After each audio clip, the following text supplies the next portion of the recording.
Hello बच्चों, उम्मीद है आप फिटफाट होंगे और नीट की जबरदस्त तैयारी भी कर रहे होंगे।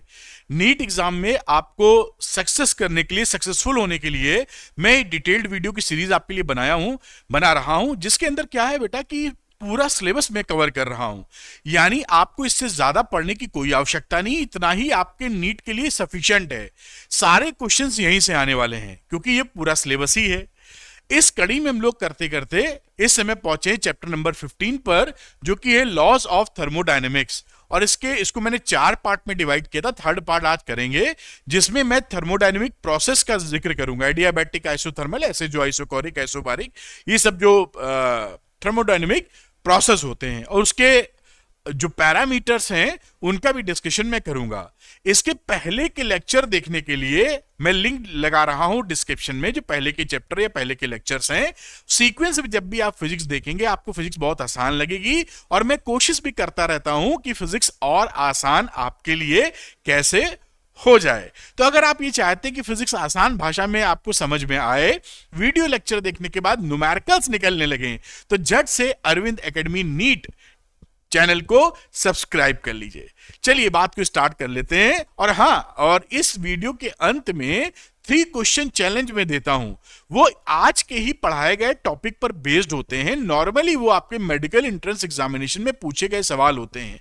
तो अगर आप उनका रिप्लाई करते हैं तो उसका मतलब ये लेक्चर आपके कॉन्सेप्चुअल लेवल पे आपको समझ में आ गया है।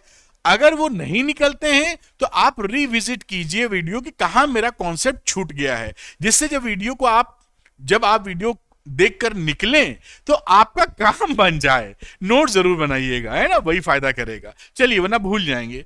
तो ये चैप्टर 15 है, law of thermodynamics. Specially video designed है नीट के लिए, ना ये 12th के लिए है ना ये जेई के लिए, एकदम वही जो नीट वाले बच्चे को चाहिए। और मैं इस पार्ट 3 के डिस्कशन में हूं। Thermodynamic process, isobaric process, isochoric process, क्या क्या होता है, कैसे कैसे, सब बात करेंगे। एकदम जीरो से हीरो तक, ज्यादा नहीं पता है, कोई टेंशन की बात नहीं है। Isothermal process, adiabatic process, cyclic process, और भी जो चीजें चाहिए आपको। तो शुरू कर देते हैं हम लोग।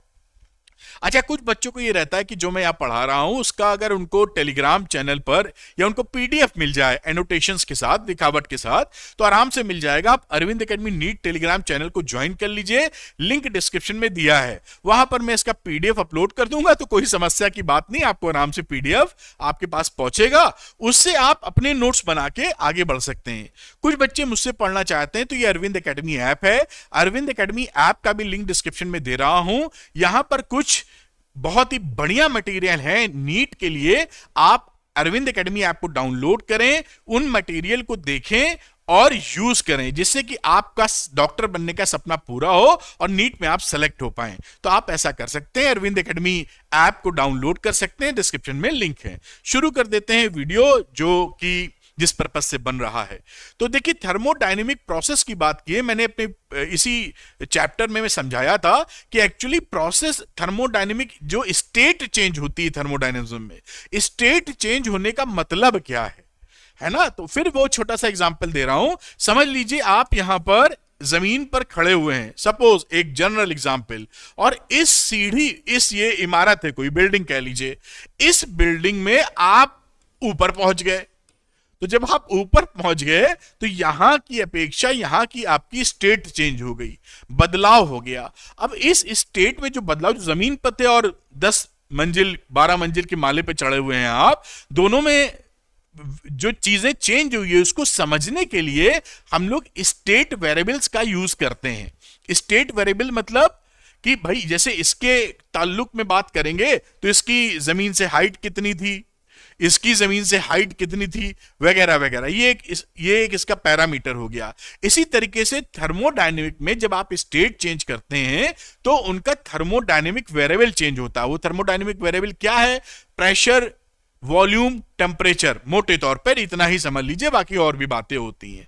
तो पीवीटी, जो कि गैस लॉ में यूज होता है, पीवी इक्वल टू एनआरटी, ये वो पैरामीटर होते हैं जो किसी स्टेट को क्लियरली बताते हैं कि अभी इस सिस्टम की स्थिति क्या है। आप इस बात को समझ पाए होंगे। तो उस तरीके से जो बात की गई, आप इस बात को पकड़ पाए कि पीवीटी की स्थिति क्या बनती है। वही थर्मोडायनेमिक में होता है। थर्मोडायनेमिक में एक सिचुएशन समझ लीजिए पीवीटी की है, P1 V1 T1, और आपने एक दूसरी स्टेट क्रिएट कर दी जहां पर P2, suppose P2 V2 T2 है। ये स्टेट नंबर 1 जैसे ये थी 1 और ये 2 और स्टेट नंबर 2। तो यहां पर जो आप यहां पहुंचे हैं ना, वो कई तरीके से पहुंच सकते हैं। एक पहुंच सकते हैं कि भाई इस बिल्डिंग में सीढ़ियां लगी हैं, चढ़ के चले गए। एक है इसके अंदर लिफ्ट है, चढ़ के चले गए। एक हेलीकॉप्टर ने आपको पैराशूट से ड्रॉप कर दिया।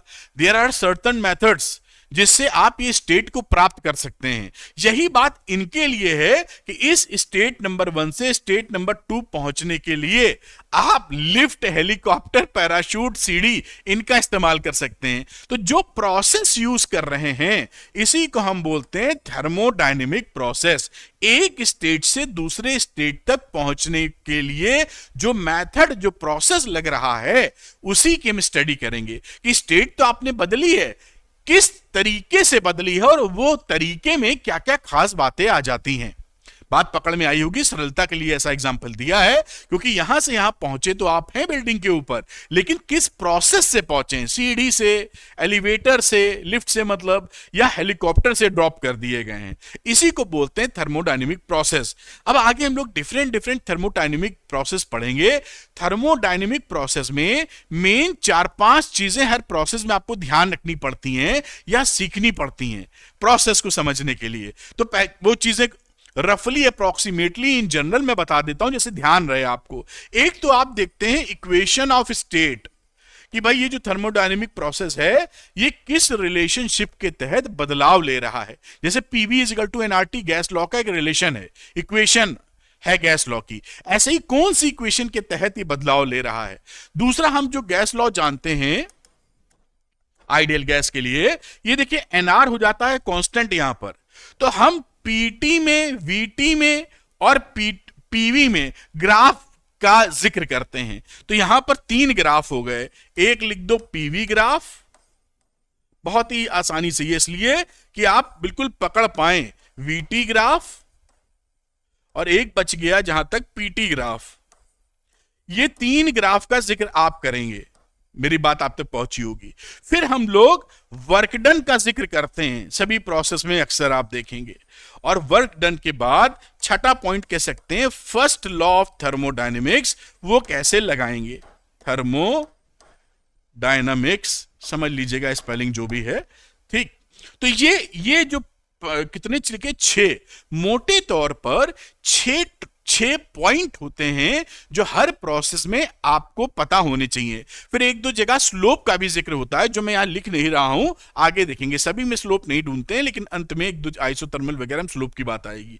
लेकिन मोटे तौर पे 6 चीजों के अंतर्गत आप प्रोसेस में ही 6 चीजें आपको सीखनी पड़ेंगी। शुरू कर देते हैं फटाफट कि प्रोसेस की कहानी क्या है। देखिए पहले प्रोसेस पे आ गए, थर्मोडायनेमिक प्रोसेस पर, जिसको आप बोल रहे हैं आइसोबारिक प्रोसेस। आइसोबारिक प्रोसेस का मतलब क्या है, पहले ये तो समझें कि सीढ़ी चढ़ के गए, कि लिफ्ट से गए, कि पैराशूट से टपके, किधर से गए हो, फिर हम देखें क्या क्या उसमें बदलाव होने की स्थिति है। तो साहब, थर्मोडायनेमिक प्रोसेस होता है जब आप कांस्टेंट प्रेशर में बदलाव करते हैं, एक स्टेट से दूसरे स्टेट में बदलाव कर रहे हैं, थर्मोडायनेमिक स्टेट से थर्मोडायनेमिक स्टेट में, और वहां पर क्या हो रहा है, प्रेशर को कांस्टेंट किए हुए हैं। तो ऐसी सिचुएशन आइसोबारिक प्रोसेस में हो जाती है। एग्जांपल के लिए, boiling of water in an open container. जैसे आप चाय बनाने के लिए पानी पहले उबालते हैं ना, बॉयल करते हैं, डाला तो उबलता है, तो एटमॉस्फेरिक प्रेशर ही तो लग रहा होता है, उसके ऊपर ढका नहीं है, आपने ढक्कन नहीं लगाया है लिड का, भगोना चढ़ाया, पैन चढ़ाया, जो भी जहां चाय बना रहे, छोड़ दिया, उबलने लगा पानी, तो एटमॉस्फेरिक प्रेशर तो वही है, तो कांस्टेंट प्रेशर पे बॉइलिंग ऑफ वाटर हो गया। कौन सा प्रोसेस हो गया, आइसोबारिक, याद रखिएगा थोड़ा। और इक्वेशन ऑफ स्टेट क्या रही, तो आप जैसा जानते हैं, अगर P रिमेन्स रहता है तो चार्ल्स लॉस ऑफ पिक्चर में आ जाते हैं। वो कहते हैं भाई कि V is proportional to T, जब P है कांस्टेंट, और उसी से आप देख लेते हैं P upon T is equal to constant. बात ये क्या हो गई, इक्वेशन ऑफ स्टेट। ये रूल, ये इक्वेशन वो फॉलो करता है जब वो कांस्टेंट प्रेशर में बदलाव लेता है। अब आ जाती, जैसे मैंने बताया कि पहले इक्वेशन ऑफ स्टेट देखते हैं, फिर तीन ग्राफ देखेंगे। वही पीवी इक्वल टू एनआरटी से पीवी में, वीटी में, पीटी में, तो अगला नंबर होगा ग्राफ का। तो इसका कांस्टेंट प्रेशर पे आइसोबारिक प्रोसेस में हम ग्राफ्स का हिसाब किताब बनाते हैं। ये देखिए पीवी ग्राफ बनाया है और ये देखिए पीवी ग्राफ है, आइसोबारिक एक्सपेंशन है। तो एक्सपेंशन दिखाने के लिए क्या करते हैं, अगर ये पॉइंट ए है, बी है, तो वॉल्यूम बढ़ रहा है तो ऐसे एरो लगा देते हैं। जैसे यहां देखिए कम वॉल्यूम है, यहां देखिए कम वॉल्यूम वी है ना ये, और यहां पर ज्यादा वॉल्यूम है, तो इसलिए अगर ऐसा एरो लगा दोगे तो ये क्या है, एक्सपेंशन, क्योंकि ए से बी जा रहा है, वॉल्यूम बढ़ रहा है। पीवी ग्राफ हो गया ये आपका, ठीक है। और पीवी ग्राफ में स्लोप, क्योंकि ये constant parallel to X axis है, तो इसका स्लोप कितना हो जाएगा, डीपी अपॉन डीवी, जो कि स्लोप बोलते हो आप 0 के बराबर। जो भी लाइन एक्स एक्सिस के पैरेलल होती है उसका स्लोप 0 होता है। यहां पर नीचे वाला जो फोटो है वो कंप्रेशन का है। देखिए ये पॉइंट ए था, ये पॉइंट बी था, और आप इस रास्ते जा रहे हैं, ज्यादा वॉल्यूम से कम वॉल्यूम की तरफ जा रहे हैं, तो ये कंप्रेशन इसीलिए लिखा हुआ है। इसका भी, इसमें भी 0 आपको मिल जाएगा, स्लोप 0। तो पकड़ के रखिए, इतनी बातें हैं जो यहां लिखी थी और आइसोबारिक प्रोसेस के लिए। अब दूसरा ग्राफ देखते हैं जो कि वीटी ग्राफ आ जाएगा। मैंने कहा ना पीवी इक्वल टू एनआरटी से 3 ग्राफ बनते हैं। तो इस वीटी ग्राफ में देखें तो in isobaric process V upon T is equal to constant या v is proportional to T. आप जानते हैं ये लीनियर रिलेशनशिप है।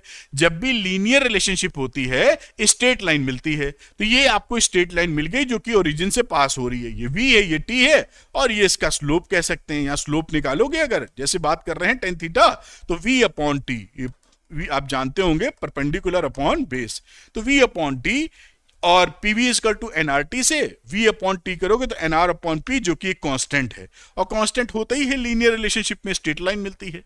ठीक, तो ये वीटी ग्राफ हो गया आइसोबारिक प्रोसेस के लिए।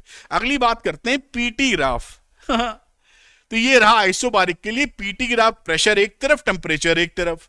तो आप देख रहे हैं प्रेशर तो भैया कांस्टेंट ही किया था, यहां प्रेशर तो कांस्टेंट लेके चल रहे हैं, तो टेम्परेचर कुछ भी करो प्रेशर थोड़ी बढ़ा रहे हैं हम लोग।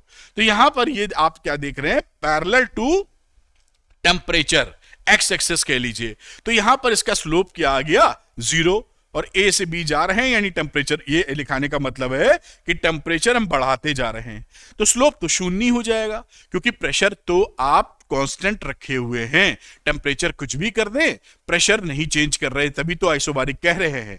ठीक है, ये मामला यहां सलट गया। अब हमने जैसी बात की थी भाई, ये वर्क डन के हाल चाल क्या है इसके, बहुत सिंपल सी बात। आप जानते हैं कि वर्क डन होता है कांस्टेंट प्रेशर अगर है तो P इंटू डेल्टा वी, बस इस्तेमाल। अगर ये कांस्टेंट है तो, कांस्टेंट नहीं है तो फिर आपका ग्राफ और आपसे निकालना पड़ेगा, और उससे ज्यादा बड़े सवाल आपको ना मिलेंगे कि इंटीग्रेशन लगे, वो सब लगता है जेई में, आपके लिए इतना ही बहुत है। तो P हो, W is equal to P into ये डेल्टा वी लिखा हुआ है, देखिए P इंटू डेल्टा वी, आप समझ पाए। अब यहां पे W की वैल्यू, ये PV is equal to NRT होता है, PV is equal to NRT। अगर प्रेशर कांस्टेंट है, ये तो कांस्टेंट था, 3 कांस्टेंट हो गए, तो जो चेंज वॉल्यूम में होगा वही वो टेम्परेचर में होने वाला चेंज वॉल्यूम वाले चेंज को बतावेगा। तो P इंटू डेल्टा वी को आप NR डेल्टा टी लिख सकते हैं, तो NR T final minus T initial. बस ये आपका हो गया work done in the case of isobaric process. Isobaric का मतलब प्रेशर को कांस्टेंट रखे हुए हैं, पानी को खुले भगोने में उबाल रहे हैं।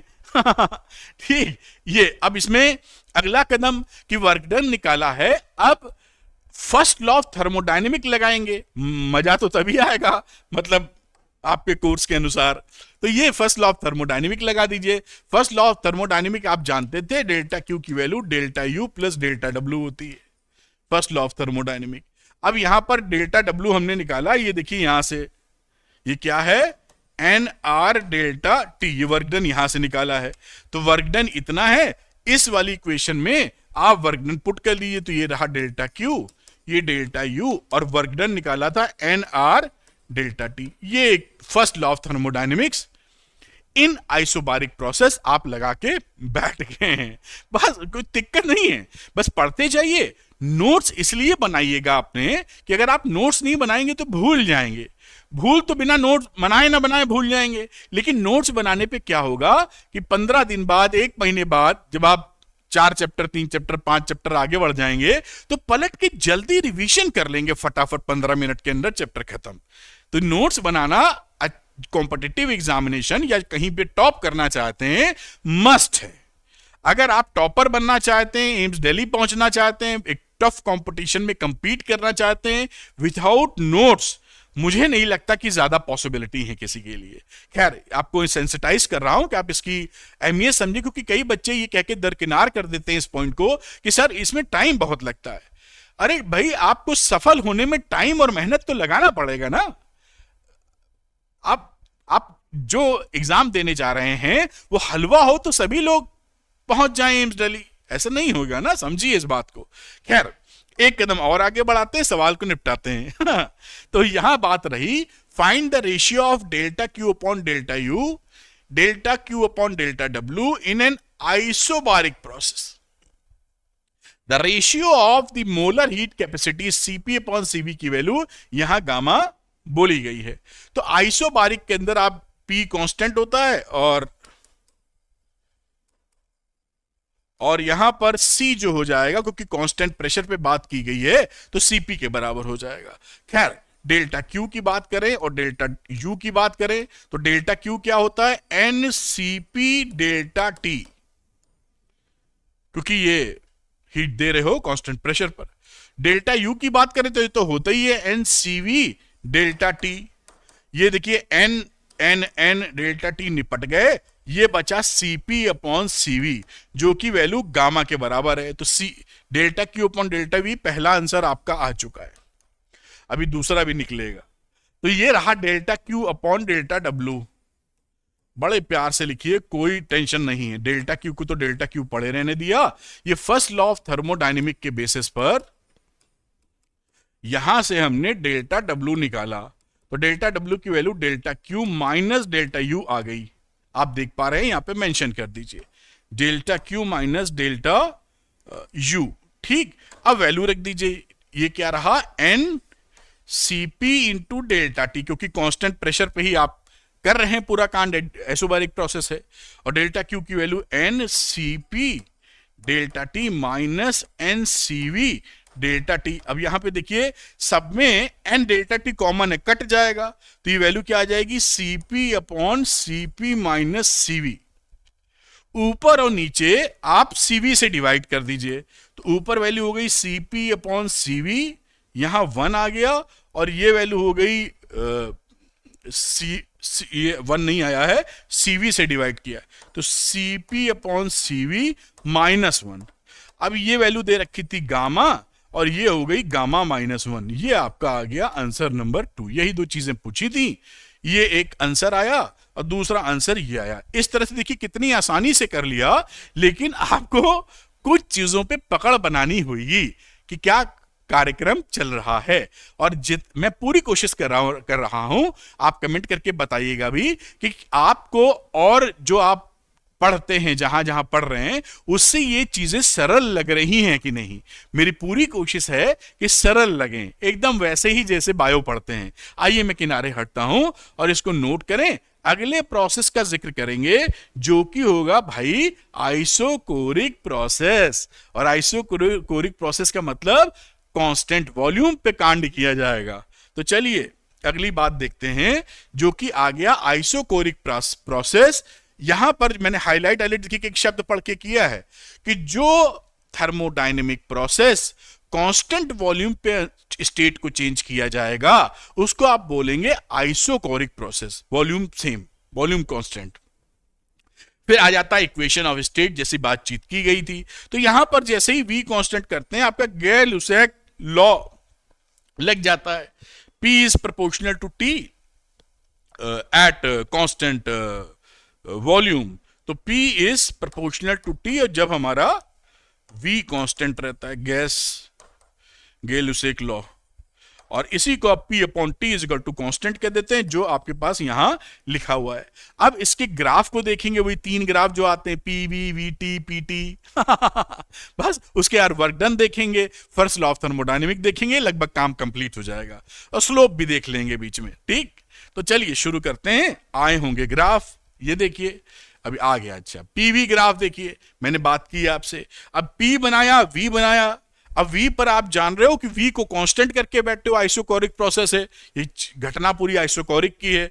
तो यहां पर प्रेशर कुछ भी बढ़ाओ, वॉल्यूम तो सेम है ना। ये देखो आप ऐसे दिखा रहे हो, मतलब प्रेशर बढ़ाते जा रहे हो। ये पीवी ग्राफ बनाने का तरीका है। एरो बना देते हैं, तो V इज कांस्टेंट। तो इस दशा में आपका स्लोप क्या हो गया, कोई भी y एक्सिस के पैरेलल लाइन होती है तो उसका dp अपॉन dv इंफिनिटी हो जाता है। x एक्सिस के पैरेलल है तो शून्य। अगर ऐसे है तो इसका स्लोप क्या है, 0। ऐसे है तो इसका स्लोप क्या है, इंफिनिटी। आप समझ पा रहे होंगे मेरी बात, एक्स वाई एक्सेस, ये ओरिजिन वगैरह वगैरह।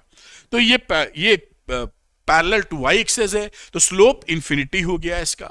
अब दूसरी बात, ये इंक्रीज इन प्रेशर था तो एरो ऊपर था, यहां पर डिक्रीज इन प्रेशर है नंबर 2, तो प्रेशर घटाते हुए लिख दो लेकिन स्लोप तो इंफिनिटी ही आ रहा है, तो ये बात यहां समझ में आई कि स्लोप बेटा यहां इंफिनिटी होगा in the case of isochoric process, जहां आपने वॉल्यूम को कांस्टेंट कर रखा है। अब दूसरा ग्राफ देख लेते हैं फटाफट। पीटी ग्राफ, एक जगह P एक जगह T। अब पीटी में वॉल्यूम कांस्टेंट था और आपने देखा था P अपॉन T कांस्टेंट है, P is proportional to T। ये भी लीनियर रिलेशनशिप है, तो कोई भसड़ ही नहीं हो रही। लीनियर रिलेशनशिप में तो थीटा फिक्स हो जाता है स्ट्रेट लाइन के लिए, थीटा बदलता नहीं है, क्योंकि वो घूम भाई थीटा कब बदलेगा, जब मान लीजिए ऐसा कर्व मिल जाए तो यहां थीटा कुछ और होगा, यहां थीटा कुछ और होगा, थीटा 1 थीटा 2। लेकिन अगर स्ट्रेट लाइन है तो इसमें तो कहीं चले जाओ थीटा तो वही है। तो ये कब मिलता है आपको, लीनियर रिलेशन। लीनियर का मतलब होता है जिन दो वेरिएबल्स को आपस में संबंध रिलेशनशिप में ला रहे हैं उनकी पावर 1 है, ऐसे समझ लीजिए आप, सरल भाषा, ज्यादा उसमें टेक्निकल चीजें नहीं लगा रहे हैं। जिसकी देखिए P की पावर 1 T की पावर 1, अगर 2 आ जाता तो ये लीनियर ना रह जाता, कुछ और हो जाता वो बात करेंगे हम लोग।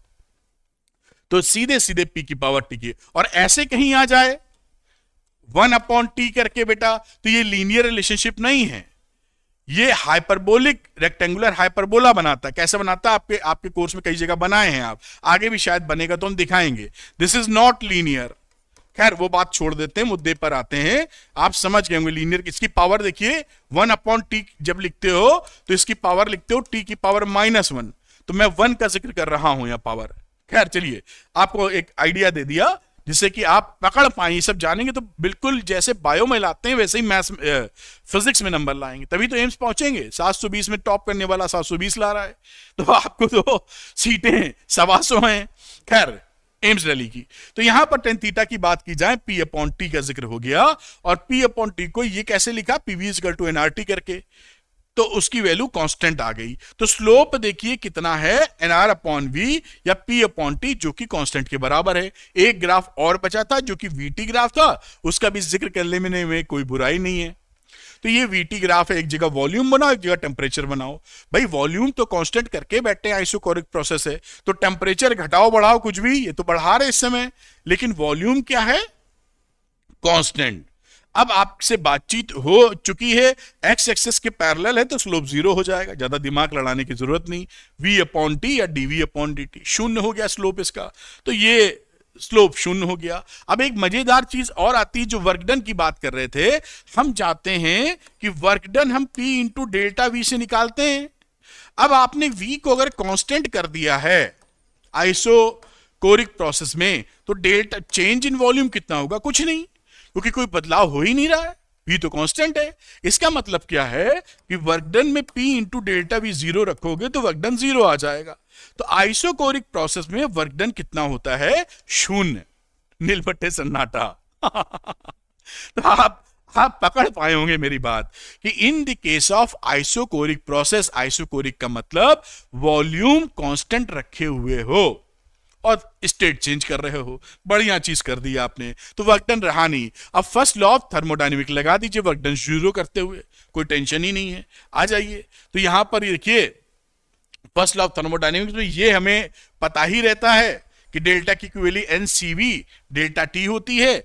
ये वर्क डन आपने शून्य कर दिया था, अभी देखा था वर्क डन कुछ था नहीं, तो डेल्टा क्यू की वैल्यू डेल्टा यू के बराबर आ गई, और डेल्टा यू था N C V delta T, तो डेल्टा क्यू की वैल्यू एन सी वी, अगर 1 मोल है तो 1 लिख दिया, अदरवाइज ये फॉर्मूला हमारे पास आ गया। In the case of isochoric process, जहां कांस्टेंट वॉल्यूम होता है, वही जो आप हीट देते हो, पूरी हीट उसकी इंटरनल एनर्जी को बढ़ाने में, टेम्परेचर बढ़ा रहे हो, निकल जाती है, चली जाती है। टेम्परेचर बढ़ाओगे इंटरनल एनर्जी बढ़ेगी, और डेल्टा क्यू सप्लाई आप करेंगे तो ऐसा होगा, या निकालेंगे तो माइनस में जाएगा।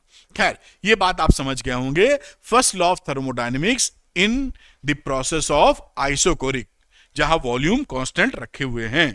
अगला कदम बढ़ाते हैं आगे, ये शायद न्यूमेरिकल आ गया है, कर लेते हैं।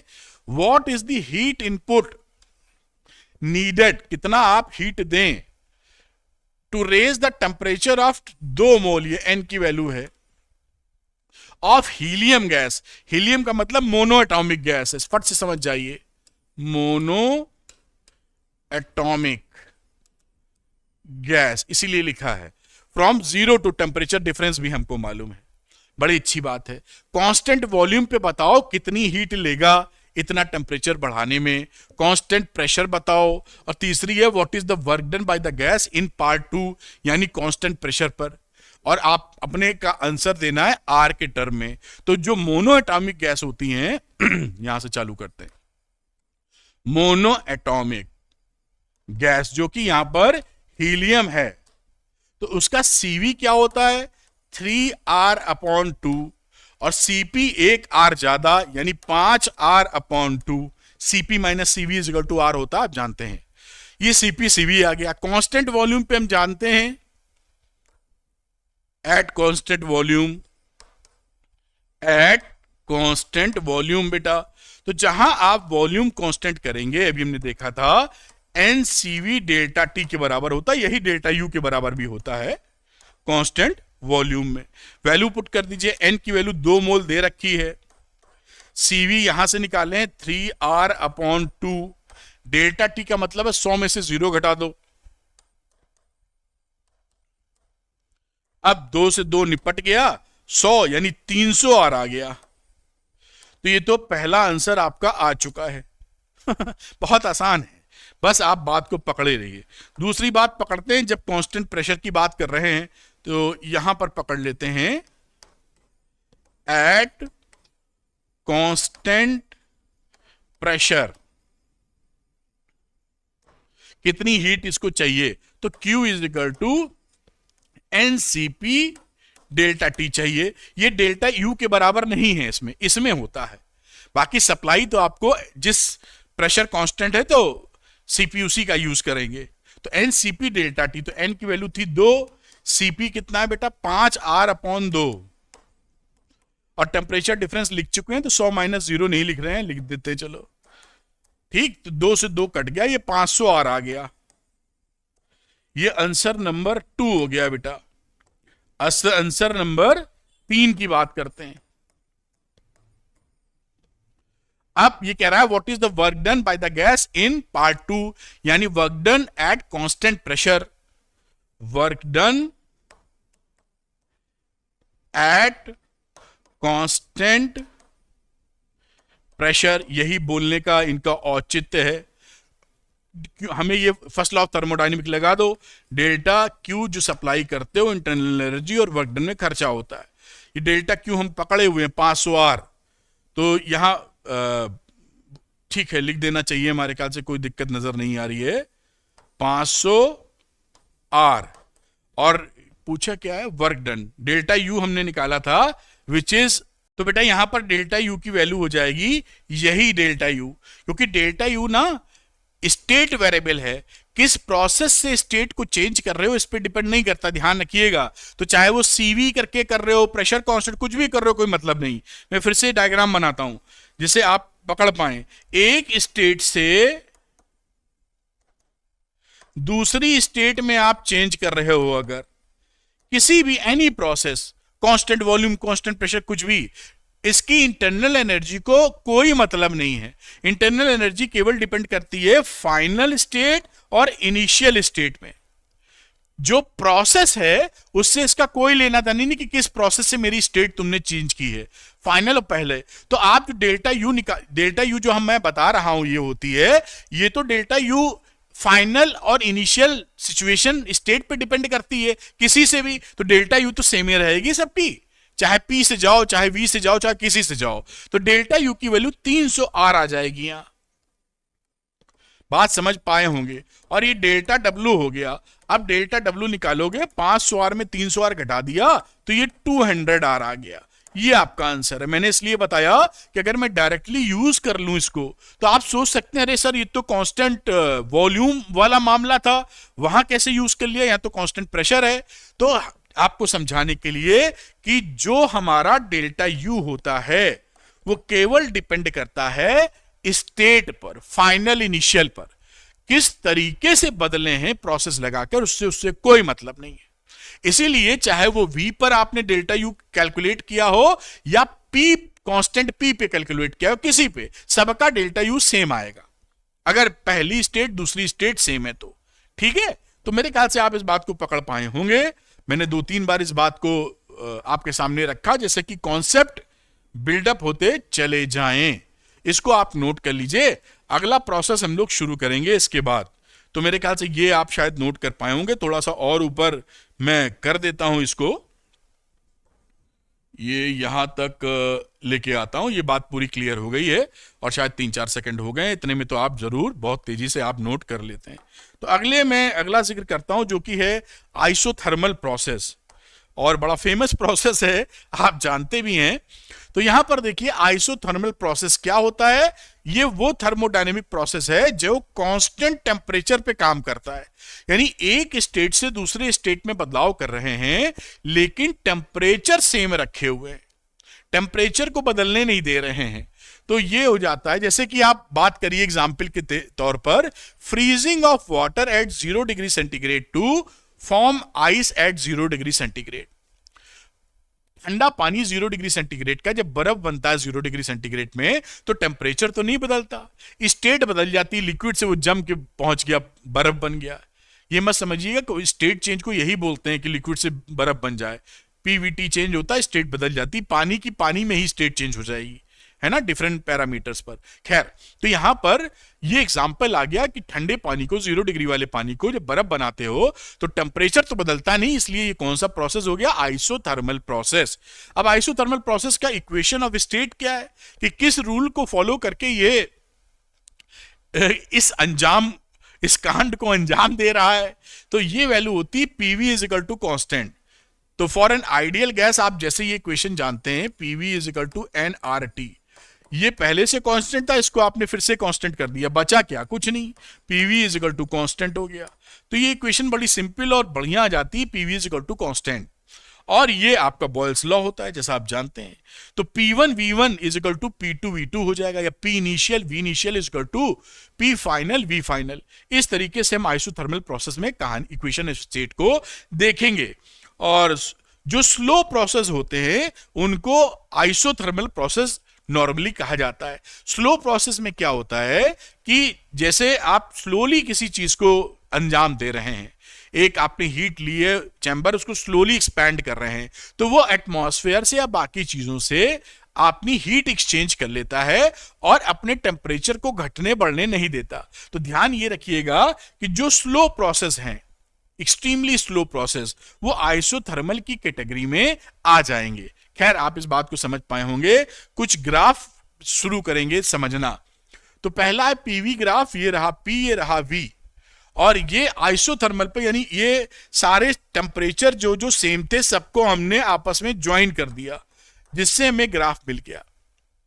पीछे देखा था ना PV is equal to constant, तो ये पीवी का ग्राफ खींचा, जो जो टेम्परेचर था, जैसे 325 केल्विन, तो 325 केल्विन यहां भी है, यहां भी है, यहां भी है और यहां भी है, क्योंकि टेम्परेचर सेम है। इस तरह का आपको ग्राफ मिल रहा है। 310 पर ये ग्राफ मिल रहा है, 290 पर नीचे वाला ग्राफ मिल रहा है। जैसे जैसे टेम्परेचर बढ़ा रहे हैं आप देख रहे हैं कि ग्राफ ऊपर खसकता जा रहा है। टेम्परेचर बढ़ाने पर, टेम्परेचर कांस्टेंट रखें, मतलब एक टेम्परेचर पर ही बढ़ाने का मतलब एक के लिए सेम है, दूसरे टेम्परेचर पे काम करेंगे तो दूसरी पीवी की वैल्यू आपको ज्यादा मिलनी चाहिए, टी कांस्टेंट भी है तो पी इंटू वी की, इसीलिए ये वैल्यू खसक गई है। खैर ये पीवी ग्राफ हो गया। यहां पर अगला ग्राफ पढ़ते हैं वीटी ग्राफ। ये देखिए ये हो गया वीटी ग्राफ, ये वॉल्यूम है, ये आपका टेम्परेचर है। आपने कहा था कि टेम्परेचर तो हम कांस्टेंट रखेंगे बेटा, तो टेम्परेचर आपने पकड़ा और ये कांस्टेंट कर दिया, ये लाइन देख रहे हैं आप। अब अगर आप एक्सपैंड कर रहे हैं तो V1 से V2 की तरफ जाएंगे, ऐसे बना देंगे। कंप्रेस कर रहे हैं तो नीचे एरो दिखा देंगे, V2 बड़ा V1 छोटा, बड़े से कम पे आ रहे हैं, कंप्रेशन है। और यहां पर जैसा मैंने बताया था कि y एक्सिस के पैरेलल अगर लाइन है तो स्लोप हमारा इंफिनिटी रहता है, तो ये स्लोप बेटा इंफिनिटी हो गया इसका। किस केस की बात कर रहे हैं? आइसोथर्मल प्रोसेस की। तो थोड़ा कई चीजें आ जाएंगी ना, नोट्स बना के टेबुलर फॉर्म में लिख लेंगे तो याद करना आसान रहेगा। समझा तो मैं प्यार से रहा ही हूं। अब पीटी ग्राफ यहां पर पीटी ग्राफ मेरे ख्याल से पीछे पीटी ग्राफ ही था, वीटी था, ये वीटी की जगह पीटी में आ गए। अब पीटी में टेम्परेचर तो सेम ही है, प्रेशर बढ़ा रहे हैं तो ये ऐसे ग्राफ बन गया। यहां भी स्लोप कितना आ गया? इंफिनिटी। बढ़िया। अब एक तीसरा बचा जो स्लोप ऑफ पीवी ग्राफ, इसकी बात करते हैं। पीवी ग्राफ में स्लोप, तो ये पी एक तरफ पी एक तरफ वी है तो पीवी ग्राफ हो गया। ये कोई आइसोथर्मल वाला ग्राफ हो गया। इसका स्लोप निकालने गए तो ये हमने लाइन खींची। स्लोप को बेसिकली इससे दिखाते हैं, ये एंगल तो ऐसे है, ये जब tan थीटा लेते हैं पॉजिटिव एक्सिस से तो उसको हम स्लोप बोलते हैं। ये स्लोप है। निगेटिव साइन छोड़ देंगे तो 5 पकड़ सकते हैं आप। खैर एनीवे, तो यहां पर आप देख पा रहे हैं PV is equal to constant है। इसको डिफरेंशिएट जब करेंगे कांस्टेंट तो P लिखेंगे इंटू डीवी प्लस V का करेंगे, प्रोडक्ट रूल लगाओगे ना, थोड़ा बहुत तो आता ही है बेसिक मैथ्स, और इसका डिफरेंशिएशन 0 हो गया। अब इससे आप dP अपॉन dV निकाल लीजिए, क्योंकि इसका स्लोप क्या होगा? dP upon dV, P upon V, ये स्लोप कहलाएगा। तो ये यहां से आपने dP अपॉन, देखिए dP अपॉन dV निकाल लिया। dP अपॉन dV वैल्यू आ गई माइनस P बाई V, यही आपका स्लोप है और ये याद कर लेना है। तो स्लोप ऑफ ग्राफ क्या हो गया है? Minus P upon V। ये देखिए माइनस इसीलिए इसने लगा रखा है क्योंकि ये एंगल इधर से लिया है। ये लेगा, अगर मैं लिखूं तो इसको मैं लिखूंगा tan थीटा के बराबर। बात समझ गए होंगे, ज्यादा मैथमेटिक्स में नहीं जाऊंगा जिससे आप उलझे ना। तो कुल मिला के स्लोप का जिक्र जब होगा तो ये माइनस P अपॉन V होगा। बात पकड़ में आपके आ गई होगी। Minus P upon V is the slope of PV curve in PV graph in isothermal process। ये बात आप पकड़ के चलें, आगे इसका इस्तेमाल होने वाला है। चलिए एक कदम और आगे बढ़ाते हैं, इसकी मोलर हीट कैपेसिटीज देखते हैं, specific and molar heat capacity. तो ड्यूरिंग आइसोथर्मल प्रोसेस हमारा टेम्परेचर तो बदल नहीं रहा है, तो स्पेसिफिक हीट कैपेसिटी क्या हो गई? C। स्पेसिफिक हीट और मोलर में क्या होता है? मोलर में 1 मोल ले लेते हैं और स्पेसिफिक हीट में तो मास होता पर ग्राम को बढ़ाने के लिए जितना टेम्परेचर चाहिए। तो C is equal to delta Q upon m delta T, और डेल्टा टी यहां पुट किया 0 क्योंकि बदलाव टेम्परेचर सेम है, तो वैल्यू इंफिनिटी आ गई। तो स्पेसिफिक हीट कैपेसिटी कितनी है? इंफिनिटी। और मोलर हीट कैपेसिटी की बात करा तो यहां पर delta Q upon delta T है पर मोल, तो नंबर ऑफ मोल से डिवाइड कर देते हैं आइसोथर्मल प्रोसेस में। यहां भी इंफिनिटी आ रही है, यानी आइसोथर्मल प्रोसेस में मोलर स्पेसिफिक हीट या मोलर हीट कैपेसिटी और स्पेसिफिक हीट कैपेसिटी दोनों की वैल्यू आपकी इंफिनिटी रहती है। ये सवाल एमसीक्यू में पूछ सकते हैं, ध्यान रखिए। आइसोथर्मल प्रोसेस में यानी जहां टेम्परेचर का बदलाव नहीं है। अब वर्क डन की बात करते हैं कि आइसोथर्मल प्रोसेस में वर्क डन कितना होता है बेटा। तो वर्क डन का फॉर्मूला ये आप निकाल लीजिए, ये याद कर लीजिए। ये दोनों फॉर्मूले हैं, ये देखिए, ये पहले वॉल्यूम के टर्म में है और दूसरा वाला प्रेशर के टर्म में है। तो W इज इक्वल टू यानी work done N R T, N है नंबर ऑफ मोल्स, आर है यूनिवर्सल गैस कांस्टेंट, टी है टेम्परेचर। ये ln लिखा है, इसका मतलब लॉग होता है टू द बेस e, ये इसको नेचुरल लॉग बोलते हैं। ये लॉग है जिसका बेस e होता है। अभी हम बेस 10 पर चेंज करेंगे तो एक फैक्टर से मल्टीप्लाई करते हैं, जो अगली स्लाइड में आपको दिखेगा, जो केमिस्ट्री में बहुत किए होंगे आप।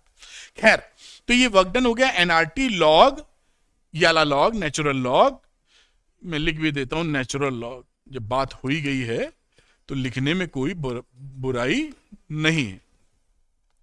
ये नेचुरल लॉग, तो VF अपॉन VI, यहां ध्यान दीजिए V2 अपॉन V1, और जब प्रेशर में चेंज करते हैं, क्योंकि हम जानते हैं P1 V1 is to P2 V2, तो यहां जब लिखोगे PF अपॉन PI तो वैल्यू आ जाएगी PI अपॉन PF। देखिए P इसमें उल्टा रिलेशन है, F ऊपर है, इसका इनिशियल ऊपर है, इसीलिए जब प्रेशर में लेते हो तो पलट के आ जाता है P initial upon P final. ध्यान देना इस बात पर।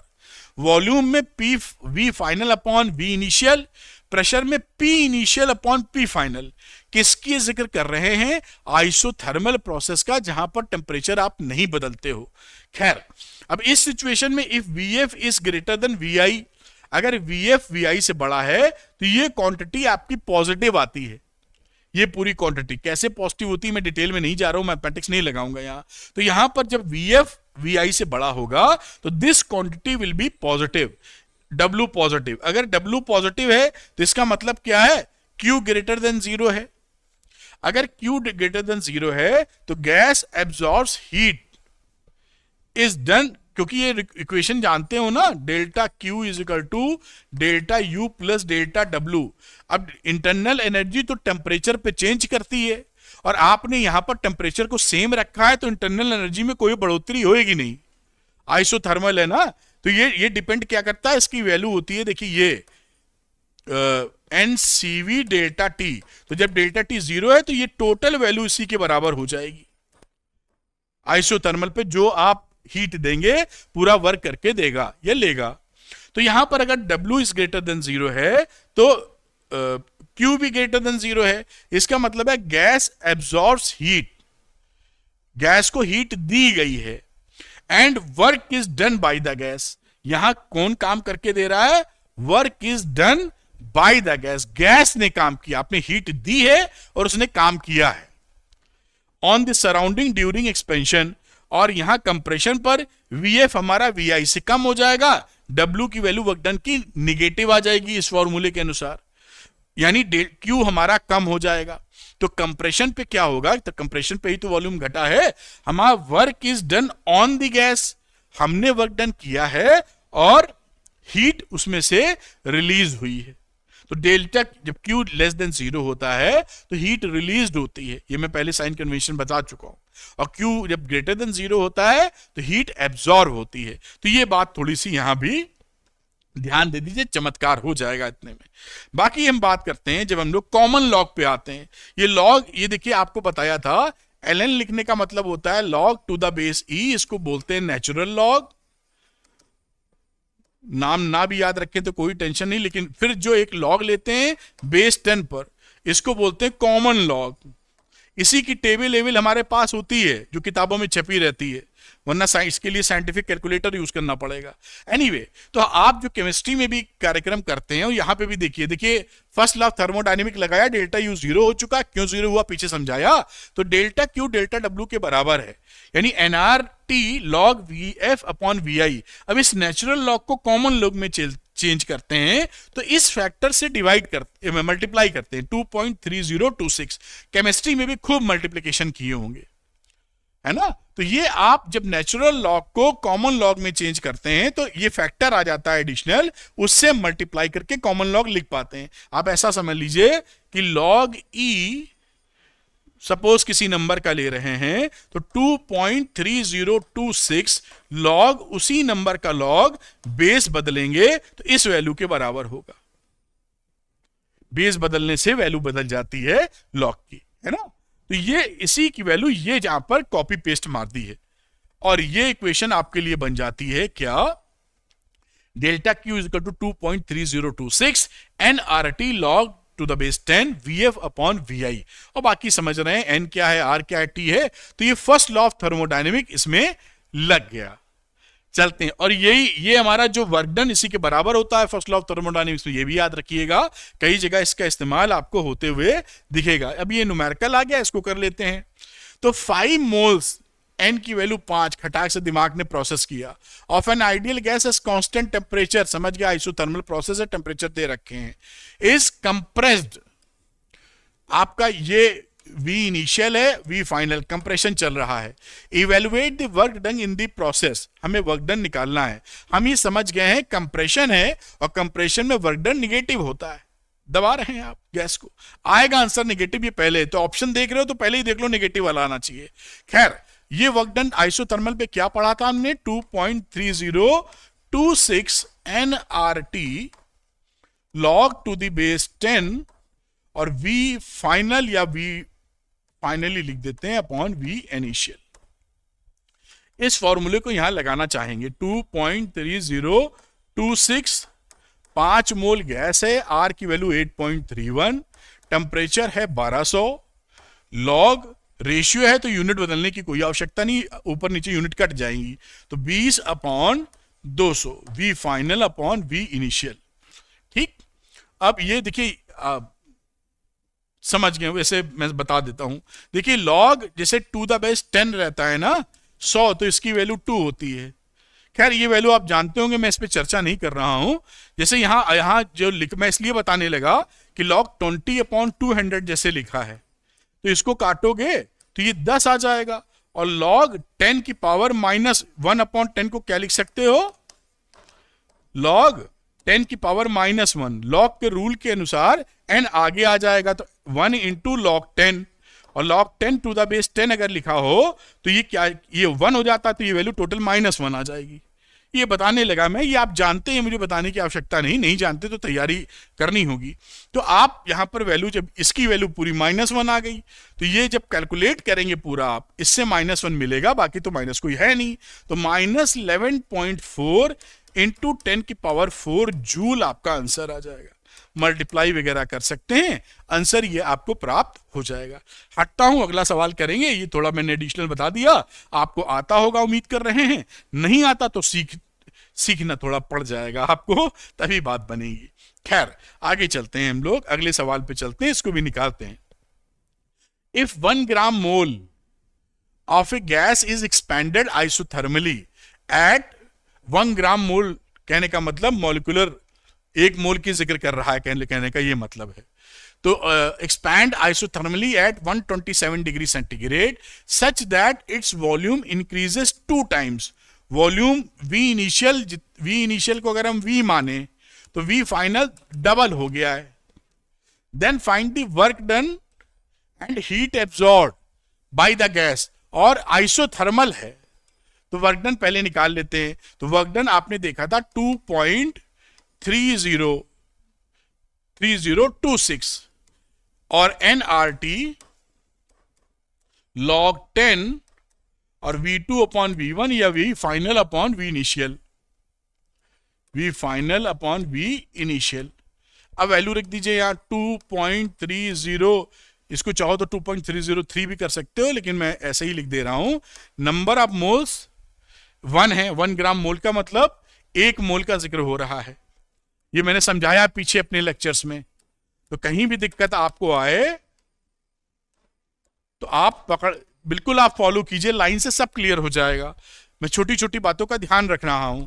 आर की वैल्यू हो गई 8.31, टेम्परेचर 127 डिग्री बोला है, तो 127 हमें केल्विन में रखना है, तो केल्विन में क्या रखेंगे, 127 प्लस 273, 400 आ गया, तो ये वैल्यू हो गई यहां 400 लॉग 10, और ये वैल्यू हो गई VF की वैल्यू 2V थी upon V, log 10 to the base, log 2 to the base 10, 0.3010 इसकी वैल्यू होती है। ये आप याद रख सकते हैं, 2-3 वैल्यू याद करनी होती, लॉग 2, लॉग 3, लॉग 5 की बस, वरना आपके क्वेश्चन में दिया होगा तो और अच्छी बात है। तो ये वैल्यू सब मल्टीप्लाई कर डालिए, 1 भी लिखी दो, काहे को, 8.31 इंटू 400 और इसकी वैल्यू ये काटोगे तो it log 2 to the base 10 0.3010 इसकी वैल्यू होती है। अब इसको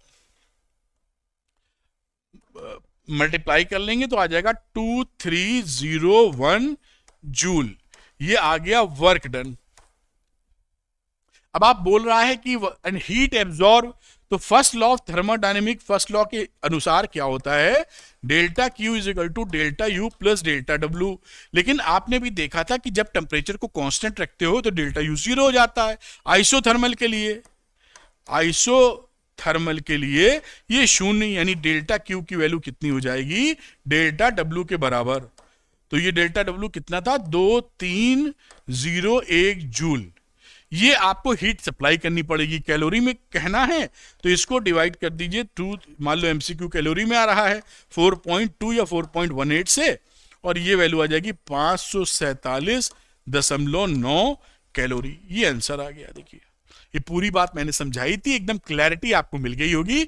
नोट कर लीजिए, अगला प्रोसेस देखेंगे जो कि है एडियाबैटिक प्रोसेस। बहुत आसान, नोट कर चुके होंगे अब तक, पॉज करके या जैसे भी आप ठीक समझेंगे।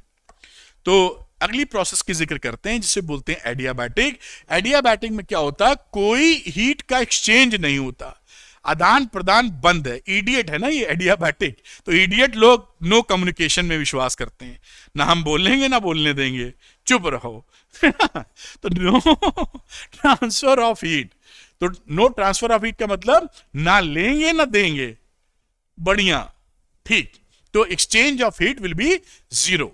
तो ये कहां होता है, सिस्टम में ना हीट आती ना सिस्टम से जाती है। As rapid compression like filling of a cycle tube by a hand pump और रैपिड एक्सपेंशन।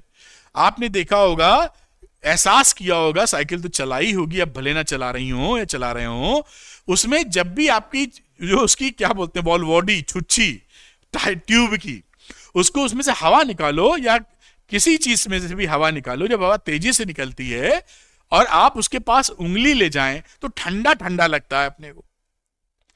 समझ पा रहे हैं? ऐसे जो समझ गए होंगे, इतने तो बुद्धूक नहीं है, बहुत सयाने हैं। ये ट्यूब है, इसमें ये वॉल बॉडी टाइप क्या बोलते हो जो लगी होती है, इसको खोलेंगे तो यहां से फटाफट जब एयर निकलेगी, हाथ इसके पास ले जाएंगे तो आपको ठंडा ठंडा लगेगा। ठंडा क्यों लगता है, क्योंकि रैपिड एक्सपेंशन ऑफ एयर होता है उस समय।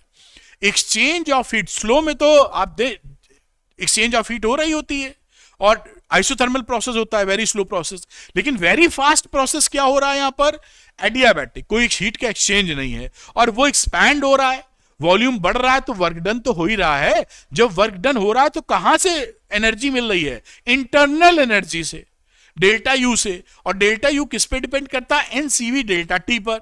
अगर डेल्टा यू खर्चा हो रहा है तो आपका टेम्परेचर घटेगा, डेल्टा यू का मतलब कम हो रहा है क्योंकि एनर्जी दे रहा है एक्सपैंड होने के लिए, इसलिए टेम्परेचर फॉल कर जाता है और ठंडा ठंडा आपको लगता है। आप समझ पाए होंगे, ऐसा मतलब ऐसा मैंने भी महसूस किया है, आप भी कहीं निकले उंगली लगाएं ठंडा लगता है। यही रीजन है क्योंकि वो प्रोसेस कौन सा है, एडियाबैटिक प्रोसेस। तेजी से होता है तो एटमॉस्फेयर से हीट एक्सचेंज करने का मौका नहीं मिलता। बहुत अच्छी बात है।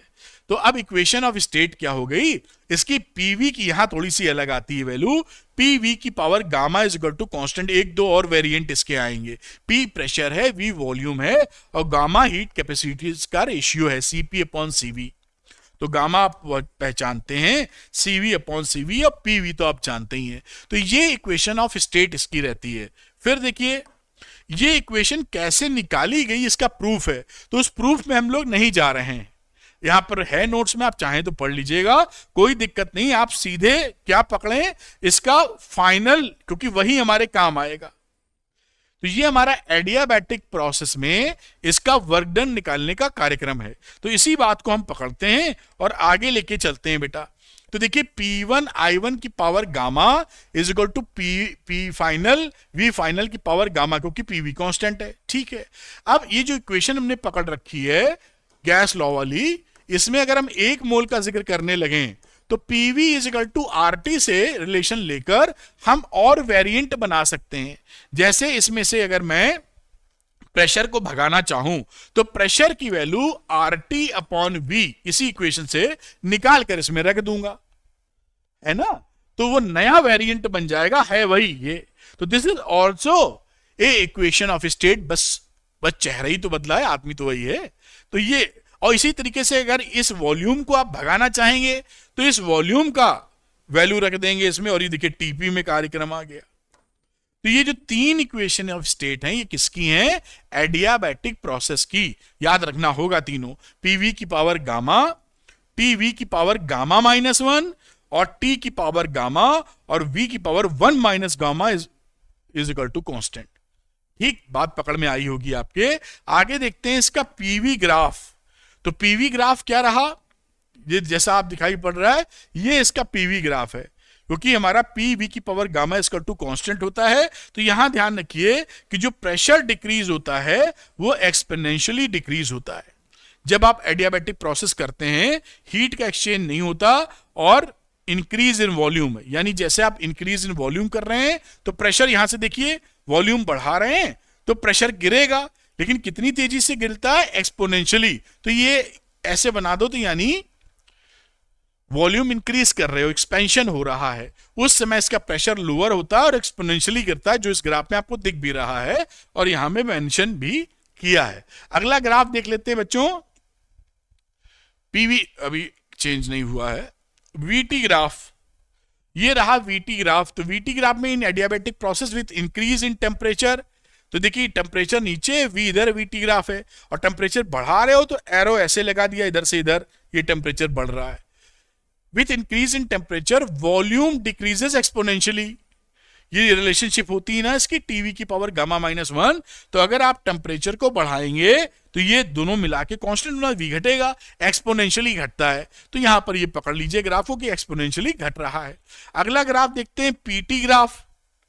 तो पीटी ग्राफ में देखिए for adiabatic process with decrease in temperature, P और टी बनाया है, टेम्परेचर को घटा रहे हो तो डिक्रीज इन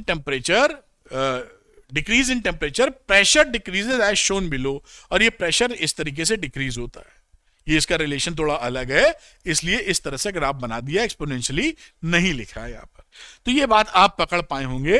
अब इसके स्लोप का जिक्र करेंगे हम लोग एडियाबैटिक प्रोसेस में, कि पीवी ग्राफ जो था उसका स्लोप हमें क्या मिल रहा है। तो यहां पर आ जाइए, पीवी ग्राफ है, स्लोप निकाल रहे हैं, ये फाई लिखते हैं तो -10 फाई इसका स्लोप कहेंगे। आपको समझाया था अभी हमने, अगर ये थीटा स्लोप जब कहोगे तो या तो tan थीटा लिखना बिल्कुल ठीक है पॉजिटिव एक्स एक्सिस से, या इधर से ले रहे हो तो -10 फाई लिख दो।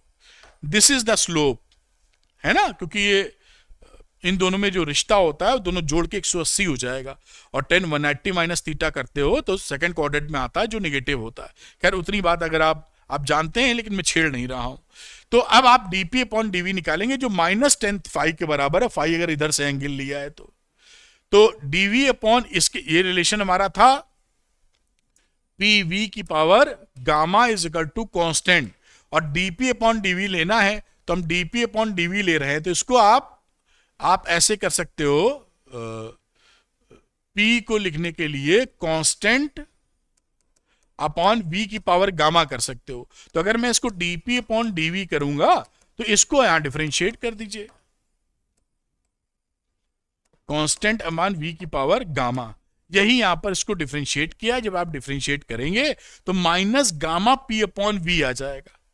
तो ये पकड़ लीजिए, ये स्लोप इन एडियाबैटिक प्रोसेस है। आइसोथर्मल में आया था -p अपॉन v, ये उससे न्यूमेरिक वैल्यू बात करें माइनस प्लस छोड़, माइनस तो वहां भी था, तो आप देखेंगे गामा टाइम्स मोर है। तो ये कुछ संदेश दे रहा है, वो संदेश अगले स्लाइड में। स्लोप एडियाबैटिक कितना है? Minus gamma p upon v, adiabatic में स्लोप। अब देखिए जो बात कहने की थी कि स्लोप, देखिए स्लोप जो एडियाबैटिक का है, एडियाबैटिक का वो है -गामा p अपॉन v, और आइसोथर्मल का -p/v, क्योंकि जो गामा की वैल्यू होती है वो 1 से बड़ी होती है, मोनोएटॉमिक, डाई, ट्राई जो भी है। तो isothermal curve is not as steep that of the adiabatic, या आप कह दीजिए कि एडियाबैटिक जो कर्व होता है वो ज्यादा स्टीप होता है, स्टीप मतलब खड़ापन ज्यादा होगा उसमें। तो एडियाबैटिक कर्व क्योंकि इसका स्लोप ज्यादा है, माइनस साइन छोड़ के बात करें तो ये ज्यादा स्टीप होता है। कोई भी चीज जब स्टीप होती है तो कर्व में ऐसे चलने की कोशिश करती है, और जो स्टीप कम होगी वो धीरे धीरे बढ़ेगी, ऐसे ऐसे बढ़ेगी धीरे धीरे। और स्टीप का मतलब जैसे सीढ़ियां कहते हो स्टीप है, एकदम से खड़ी हो जाती है, चढ़ने में दिक्कत होती है, थोड़ी स्लोप आराम से मिले तो आसानी रहती है। तो स्टीपनेस का मतलब ग्राफ में वो तेजी से ऊपर भागने के चक्कर में है। तो यहां पर देखिए, अब आपको हम लोग को पता है कि ये जो एडियाबैटिक प्रोसेस है आइसोथर्मल है। ये देखिए वॉल्यूम एक्सपैंड कर रहे हैं तो उस समय एडियाबैटिक का स्लोप कितना है, स्टीप ज्यादा है, ये तेजी से घट रहा है, ये देखिए। और आइसोथर्मल उसकी अपेक्षा कम से घट रहा है। अगर हम ए की वैल्यू की बात करें, यहां से चला था यहां बना दे तो देखिए ये ज्यादा घट गया, ये कम घटा। तो ये क्या हो गया, वॉल्यूम मतलब इसका ज्यादा हो गया, और इसका प्रेशर देखिए कम घटा, उसके लिए वॉल्यूम यहां पहुंचा और ये वॉल्यूम यहां पकड़े हुए जल्दी प्रेशर को डाउन कर दिया इसने, खड़ा है, ज्यादा स्टीप है। तो adiabatic is steep curve then isothermal. और ये गामा की वैल्यू बढ़ाते चले जाएंगे, जैसे जैसे गामा बढ़ाएंगे आप देखेंगे स्लोप ज्यादा स्टीप होता चला जाएगा। तो ये एक्स एक्सिस में फ्लैटर नहीं होगा, एक्स एक्सिस की तरफ इधर भागेगा, स्टीप होता जाएगा। तो जैसे जैसे गामा बढ़ा रहे हैं देखिए वैसे वैसे ये नीचे की तरफ स्टीप और स्टीपर होता जा रहा है। तो ये कहानी इसकी है जो पकड़ के रखेंगे, आइसोथर्मल की कहानी और ये एडियाबैटिक की कहानी। ये ग्राफ दे करना आपको पूछ लेते हैं आपके एग्जामिनेशन में कि बताओ कौन सा एडियाबैटिक है, कौन सा आइसोथर्मल है, वगैरह वगैरह। तो ये आपको पता होना चाहिए, इसलिए इंपॉर्टेंट है आपके एग्जामिनेशन पर्पस से। आगे बात करते हैं, note in similar way of adiabatic and isothermal compression. वो तो था वॉल्यूम बढ़ रहा था, वहां कहां दबा दिया, उल्ट पीछे जाना था हमको। तो यहां पर देखिए वॉल्यूम हमारा बढ़ रहा था। अब कंप्रेशन में तो घटेगा वॉल्यूम, घटने में भी स्टीपनेस किसकी मिल रही है, देखिए ये ज्यादा, यहां कंप्रेशन है वॉल्यूम घट रहा है, ऐसे एरो लगा दिया है। तो एडियाबैटिक ऊपर है, आइसोथर्मल नीचे है। यहां एडियाबैटिक नीचे है, आइसोथर्मल ऊपर है। ऊपर नीचे की बात, बाकी स्टीपेस्ट तो बना हुआ है, समझ में आ रहा है ना। तो अगर आप इस तरह याद करेंगे कौन नीचे ऊपर है तो ज्यादा याद करना पड़ेगा, आप देख लें वैसे। तो अगर एक्सपेंशन है तो आपका नीचे वाला कर्व एडियाबैटिक, ऊपर वाला आइसोथर्मल है। अदरवाइज जो स्टीप ज्यादा हो, तो यहां पर स्टीप एडियाबैटिक था, यहां भी देखेंगे तो स्टीप ज्यादा एडियाबैटिक है, ज्यादा वाई बढ़ा रहा है एक्स की अपेक्षा, ये देखिए ये कम बढ़ा रहा है। तो ये एडियाबैटिक आइसोथर्मल की कहानी। अब इसकी स्पेसिफिक या मोलर हीट कैपेसिटी की बात कर ले तो यहां पर during adiabatic process delta Q की वैल्यू हमारी 0 होती है, क्योंकि एडियाबैटिक प्रोसेस बोली उसी को रहे हैं। तो specific heat capacity delta Q upon ये एम है, एम डेल्टा टी। तो यहां पर आप डेल्टा क्यू 0 रखोगे तो 0 आ जाएगा। मोलर हीट कैपेसिटी की बात करोगे आप तो मोलर हीट कैपेसिटी में delta Q upon N delta T, delta Q फिर 0 पुट किया, फिर 0 आ गया। तो यहां पर वहां पीछे इंफिनिटी आ रही थी आइसोथर्मल में, क्योंकि डेल्टा टी शून्य था, या ऊपर न्यूमिनेटर 0 है इसलिए 0 आ रही है। तो ये बातें भी ध्यान रखिए कि in case of adiabatic process आपकी स्पेसिफिक हीट या मोलर हीट आपकी 0 के बराबर आ रही है। खैर, अब यहां पर अगली बात करते हैं वर्क डन की। जैसे फिर हम लोग फर्स्ट लॉ थर्मोडायनेमिक लगा देते हैं, तो वर्क डन को आप ये पकड़ के चलें, ये वैल्यू या ये वैल्यू एक ही है, तो work done NR upon gamma -1। और देखिएगा यहां T1 माइनस T2 है, T2 माइनस T1 नहीं है। अगर T2 माइनस T1 लिखोगे तो माइनस लगाना पड़ जाएगा। तो प्लीज इसको ध्यान दीजिएगा, in case of adiabatic process जिसके अंदर हीट का एक्सचेंज नहीं होने दे रहे हैं, आप T1 माइनस T2 लिखें। ये देखिए ये जो गामा -1 है ये तो हमेशा पॉजिटिव होगा, इतना क्वांटिटी पॉजिटिव ही होने वाला है। एनआर गामा 1 से बड़ा होता है तो पॉजिटिव, इसी का घटने बढ़ने से W के ऊपर फर्क पड़ेगा, वही लिखा है। If work is done by the gas, gas ने काम किया है तो हमारा वर्क डन पॉजिटिव होगा, पॉजिटिव होता है जब गैस काम करती है। अगर पॉजिटिव है तो T1 T2 से बड़ा होना चाहिए, तो T1 T2 से बड़ा होना चाहिए। अगर गैस पर हम काम कर रहे हैं ऑन द गैस, तो वर्क डन निगेटिव होगा। ये निगेटिव होने के लिए क्या, T1 T2 से छोटा होना चाहिए। तो T1 कहां गया, T1 T2 से छोटा या T2 T1 से बड़ा होना चाहिए। बात खत्म हो गई। प्लस माइनस ऐसे पकड़ लेते, कोई दिक्कत की बात इसमें नहीं आती। तो ये बात आप पकड़ लिए होंगे। फर्स्ट लॉ ऑफ थर्मोडायनेमिक लगा दीजिए अब इसमें, जब इतनी बात पहुंची है। फर्स्ट लॉ ऑफ थर्मोडायनेमिक्स क्या बोलता है, delta Q equal to delta U plus delta W. अब डेल्टा क्यू को तो शून्य कर दिए, नो एक्सचेंज ऑफ हीट, ना आएगी ना जाएगी, तो ये डेल्टा क्यू बराबर 0। तो इससे क्या चीज निकल के आ गई, delta U is equal to minus delta W. अगर आप हीट इसको दे रहे हैं, वर्क डन ये कर रहा है, तो डेल्टा यू की स्थिति क्या हो जाएगी, कम हो जाएगा।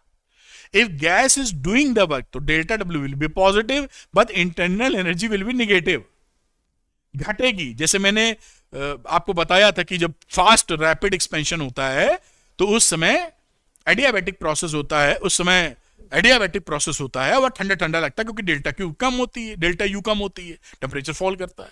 तो so if work is done by the system, तो delta W positive on the expansion of internal energy and so the temperature of the system false.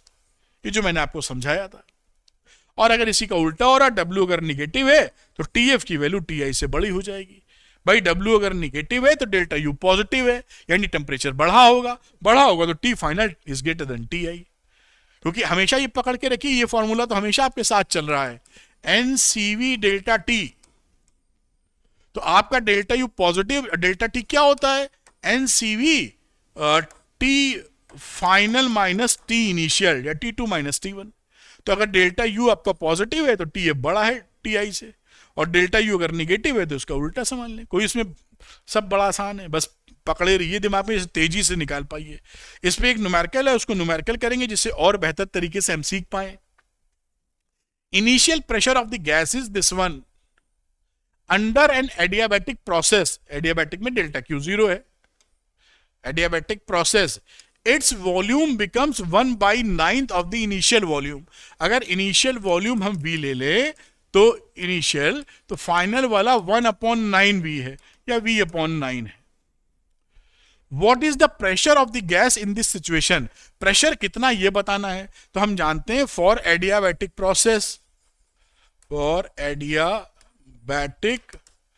Process, equation of state क्या थी हमारी, PV की power gamma is equal to constant, यानी P1 V1 की power gamma is equal to P2 V2 की power gamma.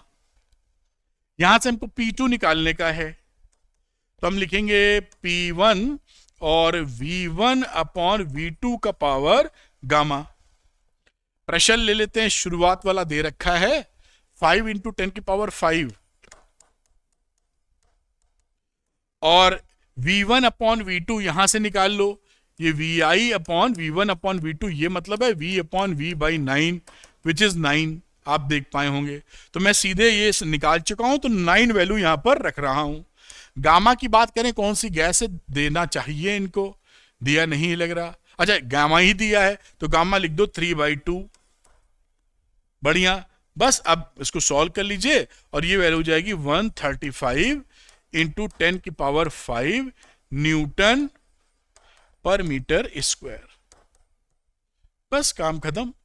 Root ले लेना, पहले आ जाएगा 3 का क्यूब कर देना, 3 3 9 3 27, 27 इसको मल्टीप्लाई करके खेल खत्म, 27 इंटू 5 135। बस, तो खटाक सवाल हो गया एकदम, आपके एग्जाम में आने वाला, नोट कर लीजिए। अगला, क्योंकि हमें मालूम था कि एडियाबैटिक जो प्रोसेस होता है उसमें इस इक्वेशन के 2-3 फॉर्म टोटल होते हैं, तो अगली फॉर्म का भी एक सवाल बना लेते हैं, जब कुछ और पूछेगा तो उससे अंजाम देना पड़ेगा।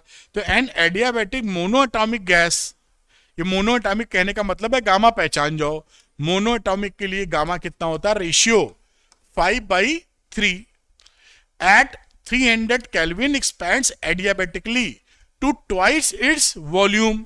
ट्वाइस का मतलब VI है V, और V फाइनल इसका डबल है, तो आप VI अपॉन VF कहीं निकालना पड़ा तो 1/2 कर देंगे, अगर ऐसी जरूरत पड़ी तो पड़ेगी। What is the final temperature, तो टेम्परेचर और वॉल्यूम में खेलना है। तो एडियाबैटिक के लिए वाला फॉर्मेट लेंगे, एडियाबैटिक के लिए इक्वेशन ऑफ स्टेट लेंगे टी वी की power gamma minus one is equal to constant, तभी हमें टेम्परेचर और वॉल्यूम का हालचाल मिलेगा। तो हम लिख सकते हैं T final V final gamma minus one, T initial V initial gamma minus one.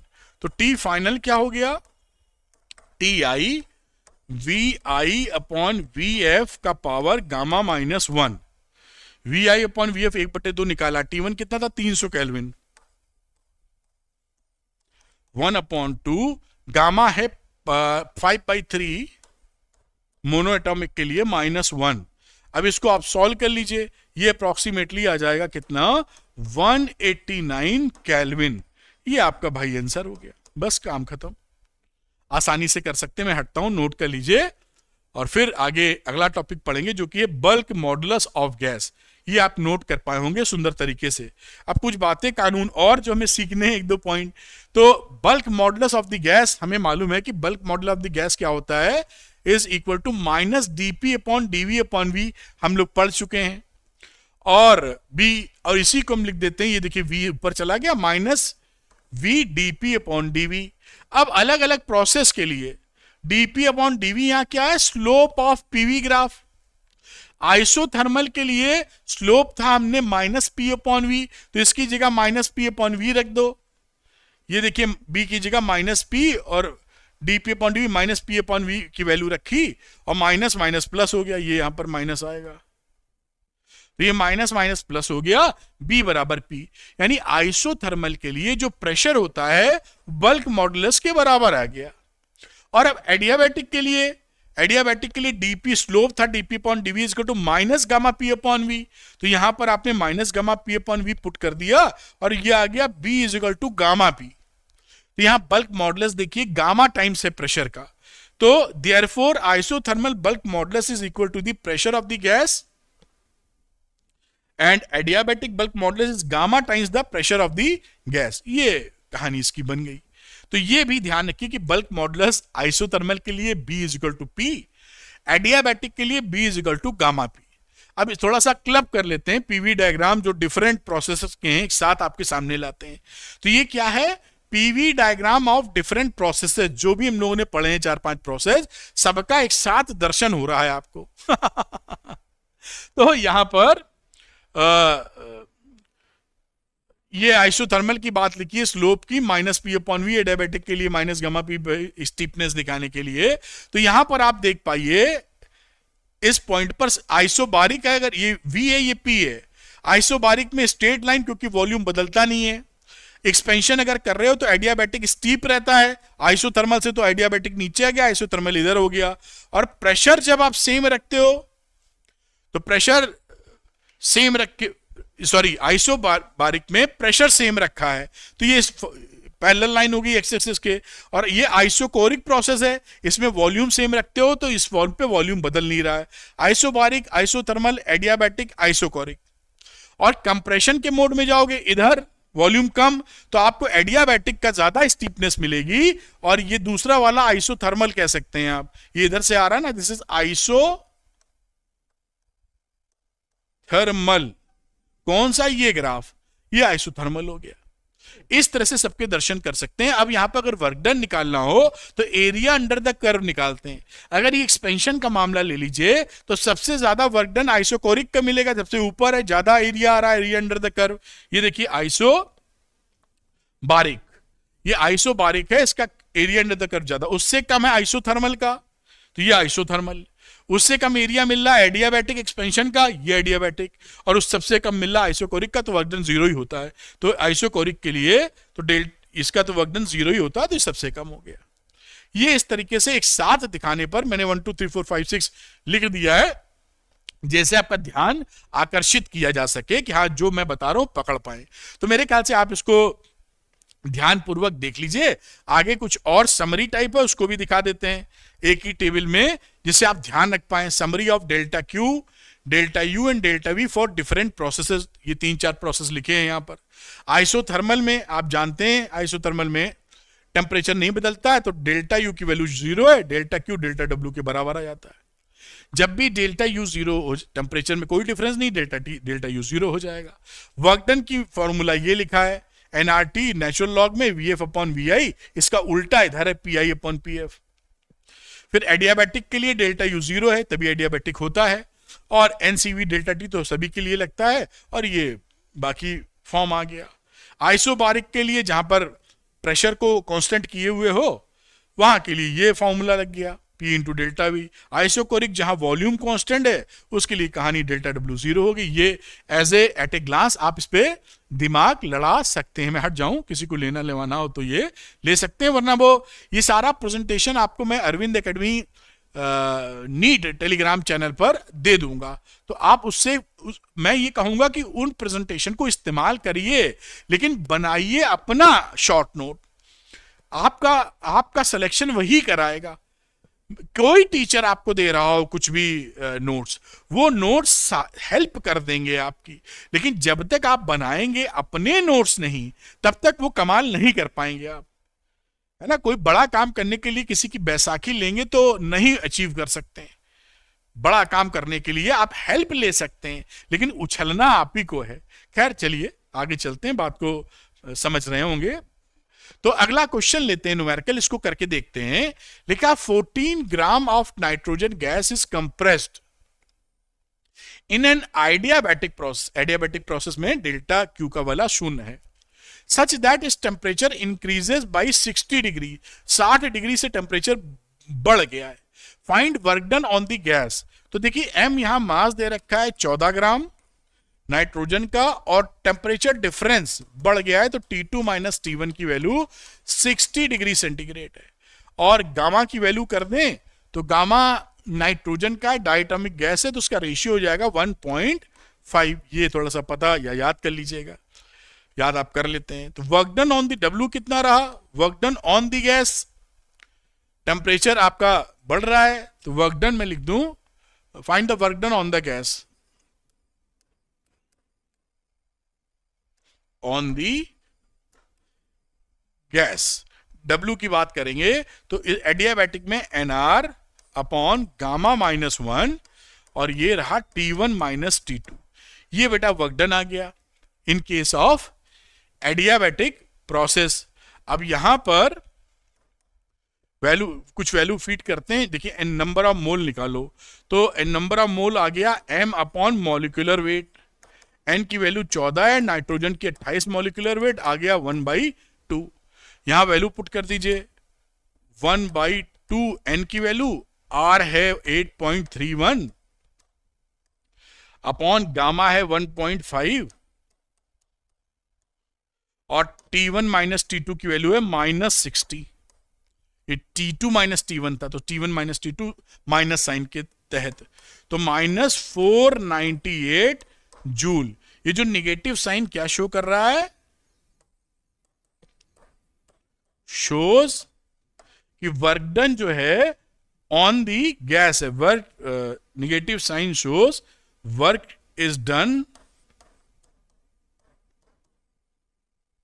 On the gas. अगर गैस ने किया होता तो पॉजिटिव होता। ये कहानी ऐसे निकल आई। अब ये गामा आप याद कर लीजिए, 2 ही 3 वैल्यू याद करनी है, मोनो एटॉमिक और डाइट वगैरह, आप समझदार हैं तो ये आप इसको नोट करें। अगला एक सवाल और लेंगे न्यूमेरिकल, जिससे आपको क्लैरिटी बन पाए। मेरे ख्याल से आप इसको नोट कर पाए होंगे, स्क्रीनशॉट वगैरह लेके। अगली चर्चा कर लेते हैं बेटा फटाक से। ये देखिए, temperature of a 5 mole of hydrogen gas decreases from 273 kelvin to 263। Temperature गिर रहा है while expanded through adiabatic process. Find the work done by the gas. What is the change in the internal energy of the gas? N की value 5 मोल दे रखी है, तो हम जानते हैं W को लिख सकते हैं NR gamma -1 T1 minus T2, या T initial minus T final, जो भी आप पकड़ के रखें। वर्क डन निकालने चले, मोल्स दे रखा था 5, 8.31 R की वैल्यू है। गामा कौन सी गैस है, गैस ही नहीं है, अच्छा हाइड्रोजन है, तो 1.4 मोनो एटॉमिक हो गई।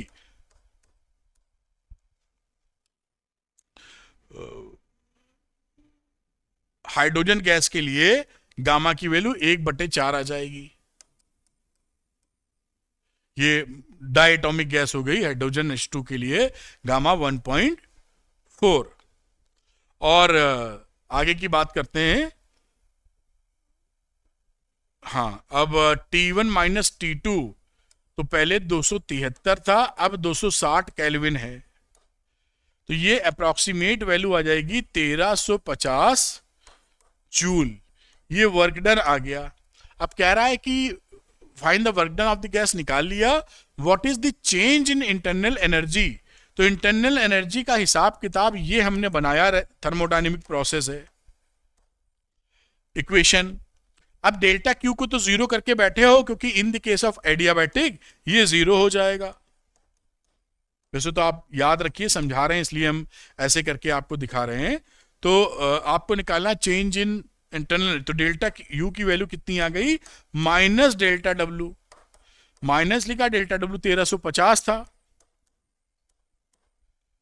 तो ये वैल्यू कितनी हो गई, माइनस 1350 जूल। ये आंसर आपका आ चुका है, इसको नोट कर लें, अगली बातचीत करते हैं। तो ये आप नोट करें। अगला जो टॉपिक है वो है साइक्लिक प्रोसेस, और वो भी बड़ा आसान है, आप इसको आसानी से समझ पाएंगे। तो चलिए देखते हैं कि साइक्लिक प्रोसेस में हमें क्या चीजें सीखनी है।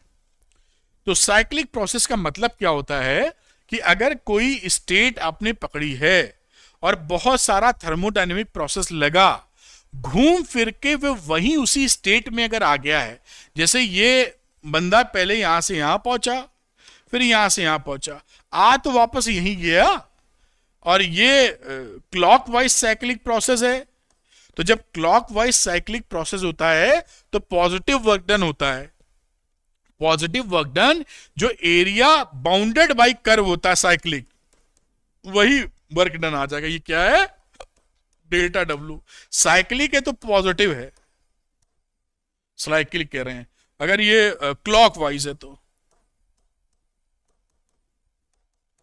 और यहां पर भी क्योंकि ये एंटी क्लॉकवाइज है, देखिए मान लीजिए यहां से शुरू हुआ है, इनिशियल यहां से आ गया, यहां से आ गया, तो यहां पर भी आएगा एरिया, यही वर्क डन तो यही एरिया के बराबर है, but it will be negative, क्योंकि ये एंटी क्लॉकवाइज है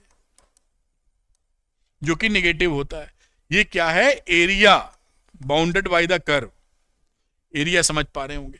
तो तीन बातें देखी, और यहां पर क्योंकि जहां से चला था वहीं पहुंच गया है, तो इसके साइक्लिक प्रोसेस में डेल्टा यू की वैल्यू जीरो होगी, क्योंकि ये डिपेंड करती है किस पर, स्टेट पर। कैसे गए उस पर नहीं, तो जब आप घूम फिर के वहीं आ गए हैं तो स्टेट तो वही है ना। आपने चेंजेस कही, भाई आप घर से निकले, घूम फिर के स्कूल जाके, कोचिंग जाके, अगड़म बगड़म करके घर लौट आए, पहुंचे तो घर ही में अंत में, तो आपकी स्टेट एनर्जी कोई चेंज नहीं हुई, delta U will be zero, क्योंकि इनिशियल फाइनल स्टेट सेम है। आप बीच में कई रास्ते नापे गए हैं, तो उसके लिए वर्क डन ऐसे निकालेंगे, और delta is equal to zero होगा फॉर साइक्लिक प्रोसेस। ये कुछ फंडे या कॉन्सेप्ट पकड़ लेंगे तो चीजें आसान। ये देखिए लिखा भी है यहां पर, क्योंकि ये स्टेट फंक्शन रहता है, केवल स्टेट पर डिपेंड करता है, कैसे पहुंचे गए हो इस पर डिपेंड नहीं करता। और साइक्लिक प्रोसेस आप समझ गए। यहीं पर कुछ कानून और लगा दिए गए हैं समझाने के लिए, जो मैंने काफी समझा दिया था आपको। तो यहां पर देखिए, क्योंकि डेल्टा यू शून्य था, तो जो फर्स्ट लॉ ऑफ थर्मोडायनेमिक है, यहां पर ये वैल्यू पुट कर दोगे तो डेल्टा क्यू की वैल्यू क्या हो जाएगी, डेल्टा डब्ल्यू के बराबर। और डेल्टा डब्ल्यू कैसे निकाल रहे हो, area bounded by the cyclic process, वो उसका वर्क डन है, वही क्यू है। अगर वो क्लॉकवाइज है तो पॉजिटिव, एंटी क्लॉकवाइज है तो नेगेटिव। ये सारी बात लिखी है। तो heat supplied to the system is converted into work done and vice versa. कैसे क्लॉक, कैसे एंटी क्लॉक, सारी चीज हमने, ये एरिया इनक्लोज्ड है, वही इसका वर्क डन देने वाला है। तो चलिए अगली बातचीत देखते हैं, एक सवाल बनाते हैं, इससे कॉन्सेप्ट क्लैरिटी बढ़े। तो लिखा है ए गैस इज, ये शायद मेरे ख्याल से बड़ा अच्छा सवाल है, क्योंकि इसमें शायद ग्राफ भी बनाना पड़ेगा। A gas is initially at pressure of 50 kilo pascal, its pressure is kept constant, pressure को सेम रखा है जब, एंड द वॉल्यूम को बदला है तो 2 मीटर क्यूब से 2.5 मीटर क्यूब पे चले गए। Its volume is now kept constant, अब इसको वॉल्यूम को हमने थामा, कांस्टेंट रखा, and the pressure is increase, इनके प्रेशर को बढ़ाया जो 50 से लेकर 150 के पीए पास्कल तक गया। The gas is brought back to its initial state via a process in which the pressure varies linearly. तीसरा कांड क्या है कि प्रेशर लीनियरली विथ वॉल्यूम आपका चेंज हो रहा है। Whether the heat is supplied to और extracted from the gas in the complete cycle. अब ये बोल रहा है कि हीट हमने दी है कि ली है टोटल में। तो देखिए पहले हमें इसका ग्राफ बनाना पड़ेगा, और ये इंटरेस्टिंग सवाल इसीलिए कि अगर फंडा क्लियर नहीं होगा तो बना ही नहीं पाएंगे। इधर मैं वॉल्यूम लिख रहा हूं, मीटर क्यूब में बोला था इन्होंने, और प्रेशर लिख रहा हूं इधर, इन्होंने बोला है किलो पास्कल में। शुरुआत में इसको ओरिजिन कह लो, मान लो ये कहीं पर है, यहां पर है पहली स्टेट। शुरू में इसने क्या बोला था कि प्रेशर को कांस्टेंट रखा है और 50 किलो पास्कल का प्रेशर है, तो ये इस पॉइंट के बाजू में लिख दो यहां कितना प्रेशर है, 50। उसके बाद आपने प्रेशर को कांस्टेंट रखा, वॉल्यूम बदला है 2 मीटर क्यूब से 2.5। यहां जो ये जो वॉल्यूम है इस समय ये 2 है। अब ये इसको प्रेशर को कांस्टेंट रख के आप ऐसे मूव किए, नंबर 2 पर पहुंचे हैं, और यहां आपका प्रेशर हो गया 2.5 और प्रेशर कांस्टेंट है। देखिए अगली कहानी में कह रहा वॉल्यूम को कांस्टेंट किया, यानी ये खड़ा जाएगा, और प्रेशर को 50 से 150 ले गए, दूसरे से तीसरे नंबर तक पहुंचे आप यहां। ये देखिए वॉल्यूम सेम है, लेकिन तीसरे वाले की जो कहानी है उसका प्रेशर अब हो चुका है 150 किलो पास्कल। समझे? तो पहले आप ऐसे गए, फिर आप ऐसे गए, उसके बाद कह रहा है कि जो प्रेशर है वॉल्यूम से लीनियरली चेंज होता है और इनिशियल स्टेट में लौटता है। तो लीनियरली चेंज होने का मतलब है ये स्ट्रेट लाइन लीनियरली चेंज हुआ, और यहां ये स्ट्रेट लाइन है, थोड़ा हाथ हिल गया मेरा लेकिन पकड़ पाएंगे नंबर। ये कहानी यहां पर घटना घटी है। ये पीवी डायग्राम है, तो this is the PV diagram. अगर आपको ये बनाने में सक्षम नहीं हो पाए तो कुछ दिखेगा नहीं इसमें। खैर आप समझ गए होंगे। अब यहाँ इन्होंने बोला था कि हीट लेना है कि देना है, उससे पहले हम वर्क डन निकाल लेते हैं। तब उसी आप जानते हैं कि जो साइक्लिक प्रोसेस है, अभी आपको बताया भी था, साइक्लिक प्रोसेस में ये वैल्यू हो जाती है 0, ये वैल्यू हो जाती है 0, तो डेल्टा क्यू की बराबर डेल्टा डब्ल्यू आ जाता है। यानी हम अगर वर्क डन निकालें तो हमारा काम बन जाएगा हीट देना है कि लेना है, समझ जाएंगे। और वर्क डन कितना होता है, इसका एरिया निकाल लेंगे। और ये साइक्लिक है कि क्लॉकवाइज है कि एंटी क्लॉकवाइज, तो हमने देखा ये एंटी क्लॉकवाइज है। एंटी क्लॉक यानी निगेटिव आएगी वैल्यू, एंटी क्लॉकवाइज का मतलब होता है साइक्लिक ऑर्डर है कि निगेटिव वर्क डन हमें मिलेगा। तो हम डब्ल्यू की वैल्यू लिखते हैं और निगेटिव पहले ही लगा देते हैं, और सीधे कार्यक्रम पे half base into height, half base हो गया, इसमें से निकालें 2.5 में से 2 घटा दीजिए,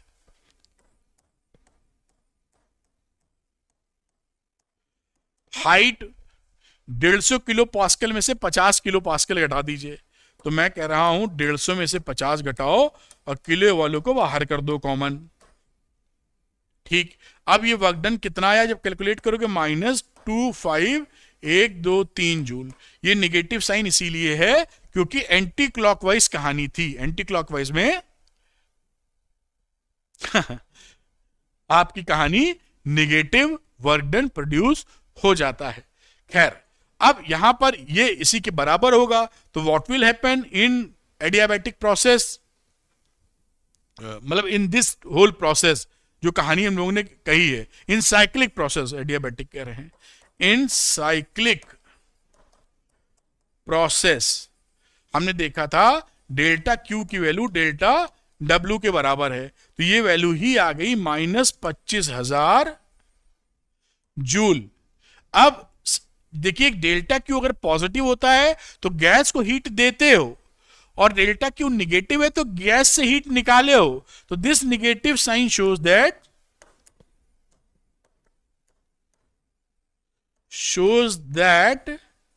heat extracted from the system या फ्रॉम द गैस, यहां फ्रॉम द गैस, ये इसकी कहानी है। और देखिए इससे फंडा क्लियर होता है, आप सवाल लगेंगे कैसे नहीं। हाँ, पहले कॉन्सेप्ट क्लियर कर लीजिए, मैं इसीलिए सवाल भी लगवा रहा हूं न्यूमेरिकल, जिससे पकड़ बन जाए, फिर प्रैक्टिस करेंगे ये तेजी से लगा पाए। ध्यान रखिए ये जो वीडियो लेक्चर्स हैं ये अपने आप में होलिस्टिक हैं, फुल हैं, इसके बाहर से कुछ नहीं आएगा। This is sufficient for your examination, क्योंकि फुल कोर्स कवरेज के बेसिस पर ये लेक्चर्स हैं। ठीक, मैं हटता हूं, इसको नोट कीजिए। अगली बात करेंगे एफिशिएंसी ऑफ ए साइकिल। जो साइक्लिक पढ़ी है उसकी एफिशिएंसी, और एक बढ़िया सा सवाल लगाएंगे। खैर ये आप नोट कर पाए होंगे। अगला कदम लेके चलते हैं, जहां लिखा है एफिशिएंसी ऑफ ए साइकिल, कितना एफिशिएंट है कोई मामला। तो सिंपल सी बात है, ईटा एफिशिएंसी को क्या बोलते हैं, हम किसी को कितना इनपुट देते हैं, कितना वो आउटपुट निकालता है, उसी का परसेंटेज। कम इनपुट पे ज्यादा निकाल देगा तो एफिशिएंट है। यही बात है यहां है, heat supplied to the gas, हमने जितनी हीट दी है और उसने कितना काम करके दिया है, क्योंकि डेल्टा यू तो 0 है, तो हीट सप्लाइड ऊपर आ गया न्यूमिनेटर में, work done by the substance during cycle into 100, बस बात खत्म। एक फॉर्मूला बन गया क्या, क्यू एब्जॉर्ब, हीट जो हम देंगे वो क्यू एब्जॉर्ब करा रहे हैं उसको, और कितना वर्क डन करेगा इनटू 100। इसी को घुमा घुमा के लिख दिया कि डब्ल्यू टोटल कितना होगा, Q absorb minus Q released upon Q absorb वगैरह वगैरह। अब हम यहां पर जानते हैं कि ईटा की वैल्यू कभी भी 100% नहीं आ सकती। क्यों नहीं आ सकती, क्योंकि जो क्यू एब्जॉर्ब है क्यू रिलीज के बराबर, मतलब ये 0 नहीं हो सकता है। ये अगर 0 हो जाएगा तभी ये 100% आएगा। तो क्यू रिलीज क्यू एब्जॉर्ब, जितना वो एब्जॉर्ब करे उतना रिलीज कर दे पूरा, मतलब कुछ रिलीज ना करे, जो एब्जॉर्ब करा रहे हो कुछ रिलीज ना करे, सबका वर्क डन कर दे, ये पॉसिबल नहीं है। There cannot be a cycle whose efficiency is 100%, hence eta is always less than 100%. Thus work total is not equal to heat absorb. यानी हीट जो आप हीट एब्जॉर्ब करा रहे हैं वो पूरा काम नहीं मिलेगा। पूरा मिलता तो 100% हो जाता मामला, तो पूरा नहीं मिलेगा, उससे कुछ कम मिलेगा। उसी को बोलते हैं हीट इंजन्स वगैरह भी जो पढ़ेंगे जब लास्ट टॉपिक इसका अगले लेक्चर में, कि उसकी एफिशिएंसी क्या है, तो इन सब प्रोसेस से निकाला जाएगा। अब एक बढ़िया सवाल करते हैं जिससे हमें समझने का मजा आए। ये देखिए क्वेश्चन है, n moles of a monoatomic gas is carried round the rectangular cycle ABCDA. ABCDA, मैं ओवरराइट नहीं कर रहा हूं, आपको दिख रहा होगा। As shown in the figure या diagram, the temperature at A पर टेम्परेचर हमारा T0 है, यहां लिख देते चलो। Find the thermodynamic efficiency of the cycle, हमें thermodynamic efficiency of the cycle हमें पता करना है। एफिशिएंसी के लिए बेटा ईटा जो एफिशिएंसी है उसके लिए हमें करना क्या पड़ता है, हम कितना हीट दिए हैं और कितना वर्क डन करके दिया है ये हमको चाहिए। फिर इसको 100 से मल्टीप्लाई कर दोगे तो परसेंटेज में निकल आएगा। तो यहां पर हमें पहले Q तो कितना हीट दिया है और कितना वर्क डन, इसने वर्क डन तो इसका ये एरिया निकाल लेंगे अंदर, उससे निकल आएगा। हीट कितना दिया कैसे निकालें, तो हीट देने में हम डिफरेंट प्रोसेसेस समझेंगे। जैसे A से B जा रहे हैं, V कांस्टेंट है, ये देखो वॉल्यूम है V0।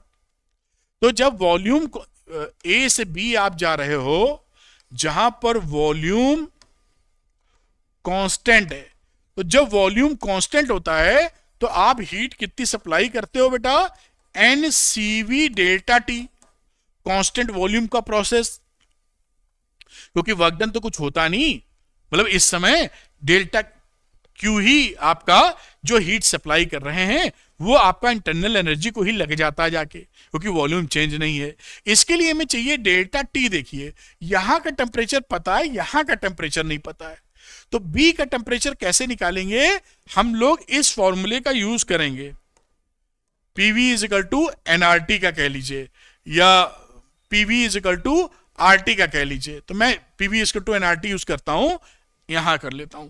एट A फॉर्मूला है PV is equal to NRT, तो इसका इस्तेमाल कर रहे हैं। तो A पर क्या रहा, प्रेशर कितना था P0, वॉल्यूम था V nought, N R constant है, टेम्परेचर टी नॉट। ये कहानी थी इक्वेशन नंबर 1। कह दीजिए ए पर क्या रिलेशनशिप है। अब हमें बी पर रिलेशनशिप बनाते हैं गैस लॉ की, वहां से टी बी निकालेंगे। तो ये टी नॉट टेम्परेचर था ए पर। अब हमने एट बी बनाई, तो वहां पर प्रेशर कितना है, 2 पी नॉट। ये देखिए ना, बी पर कितना प्रेशर है, 2 वी नॉट, और वॉल्यूम तो वी नॉट है ही, और इसको मैंने टीबी लिख दिया। अब यहां से देखिए कंपेयर कीजिए, डिवाइड कर दीजिए, तो टीबी की वैल्यू कितनी आ जाएगी, डबल। उम्मीद है आप देख पा रहे होंगे, 2 टी नॉट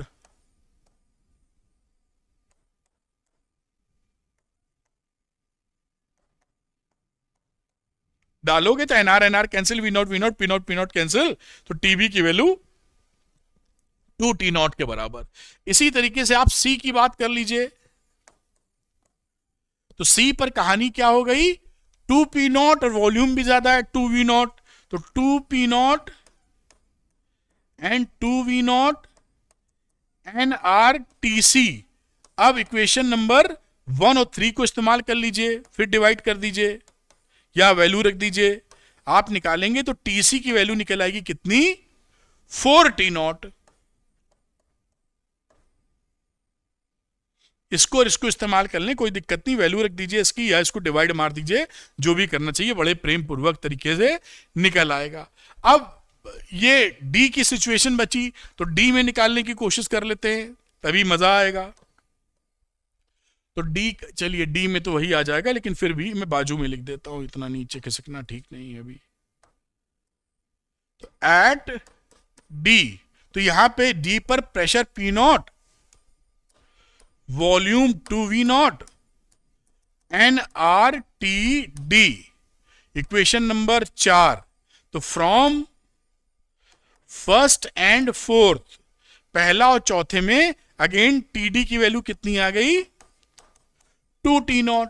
तो ये हमने प्रेशर निकाल लिया, टेम्परेचर निकाल लिया अलग अलग पॉइंट पर, क्योंकि डेल्टा टी चाहिए था, तो प्रेशर लेते कहां से। अब आप ये बात समझ चुके हैं, तो यहां पर देखिए एन लगाया, और मोनो एटॉमिक गैस है, तो मोनो एटॉमिक के लिए सीवी की वैल्यू 3R/2 हो गई। ये मोनो एटॉमिक, मोनो लिख देते हैं, समझ जाएंगे आप। और डेल्टा टी की वैल्यू बात करो, तो डेल्टा टी का मतलब है टीबी माइनस टी ए।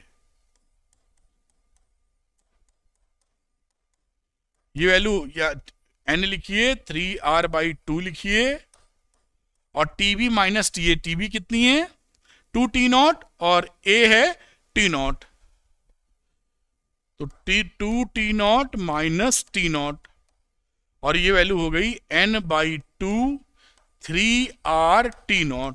ये एक बढ़िया इक्वेशन निकली। इसी तरीके से बेटा हम लोग, जगह थोड़ी कम है, इसी में भिड़ाने की कोशिश करते हैं, जिससे ज़्यादा नीचे ना जाना पड़े, क्योंकि समझाने में आपको आसानी रहती है। तो यहां पर अब अगले प्रोसेस का जिक्र कर रहे हैं, बी टू सी का। तो बी से सी में ये क्या है, कांस्टेंट प्रेशर है यहां पर।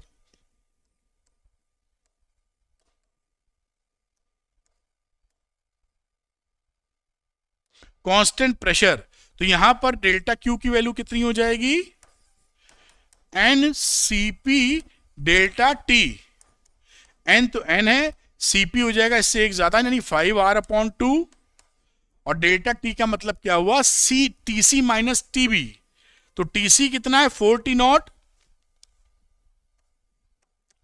और पीछे वाला था 2 टी नॉट। तो ये वैल्यू देखिए यहां कितनी बन गई, दिस इज 5, 2 आएगा कट जाएगा, 5NR/T0। ये डेल्टा क्यू हमने एनसीपी यहां से यहां जाने में निकाल दिया है।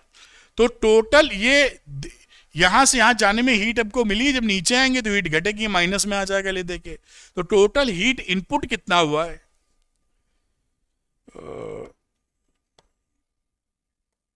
टोटल हीट इनपुट जो हमने दिया है वो है Q इज इक्वल टू इन दोनों का सम, तो ये 3/2 +5 nRT0 यानी 13/2 nRT0। इतनी हीट हमने इसको Q सप्लाई किया, ये यहां से यहां पहुंचे, यहां से यहां Q जो हमने दिया है, तो ये जो Q है ये Q इनपुट होता है, ध्यान रखिएगा, और वर्क आउटपुट जो हमको करके दे रहा है। तो इनपुट की कहानी समझे ना, यहां से यहां जाने में और यहां से जहां जाने में हमको हीट सप्लाई करनी पड़ी, और फिर वापस आएंगे तो हीट देगा, वो एक अलग कहानी हो जाएगी। वर्क कितना रहा, total area under the curve, ये वर्क डन है। तो वर्क डन के लिए यहां लिख देता हूं वर्क आउटपुट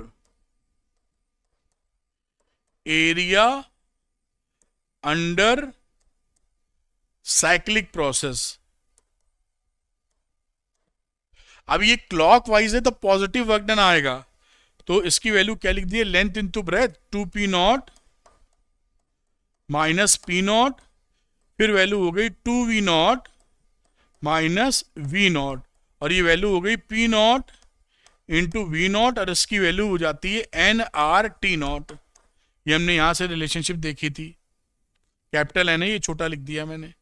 ये हो गया लेंथ, ये लेंथ इनटू ब्रेथ कर दीजिए, एरिया आ गया। अब इसका आप डिवाइड कर दीजिए, तो एफिशिएंसी क्या रही, ईटा W आउटपुट जो वो काम करके दे रहा है, और Q इनपुट इंटू 100 कह दो। तो वर्क आउटपुट है nRT0 nRT0, और Q आउटपुट आपने निकाला है 13/2 nRT0, तो ये वैल्यू आ जाएगी 2/3 इंटू 100, यानी 15.38%। तो इस तरह से ये सवाल आप निकाल सकते हैं, और आपका बहुत ही अच्छा कॉन्सेप्ट इससे क्लियर होता है। तो ये मैं आपको दिखाता हूं, इसको नोट कर लीजिए, फिर आगे की बात करेंगे। तो यहां तक लाते हैं, और ये देखिए, अब इसको आप नोट कर लें इसको, और अब नोट किया होगा मेरे ख्याल से आपने अब तक। तो अब समय आ गया है बेटा 3 क्वेश्चन चैलेंज का। अगर आपने ये वीडियो अच्छे से देखा है, बारीक पॉइंट पकड़े, नोट्स बनाए हैं या समझ लिया है पूरा, तो ये अगले 3 क्वेश्चंस आपसे लगने चाहिए। और ये रहा आपका 3 question challenge. Post your answers in comment section, जब आप निकाल लें तुरंत ही सॉल्व कीजिए, लगे हाथ, तुरंत पड़ा है, और कमेंट में आंसर पोस्ट कर दीजिए। इसका डिटेल्ड आंसर जानने के लिए एक्सप्लेनेशन के साथ Arvind academy NEET Telegram channel को आप ज्वाइन कर सकते हैं, उसका लिंक डिस्क्रिप्शन में मैं दे रहा हूं। तो ये पहला जो आपके पास सवाल है वो आपके पास ये रहा, क्वेश्चन नंबर फर्स्ट में हट जाता हूं, आपको 5 सेकंड देता हूं, जैसे क्लैरिटी के साथ आप इसको देखकर पॉज करके नोट डाउन करने का प्रयास कर लीजिए। मेरे ख्याल से अब तक नोट कर पाए होंगे।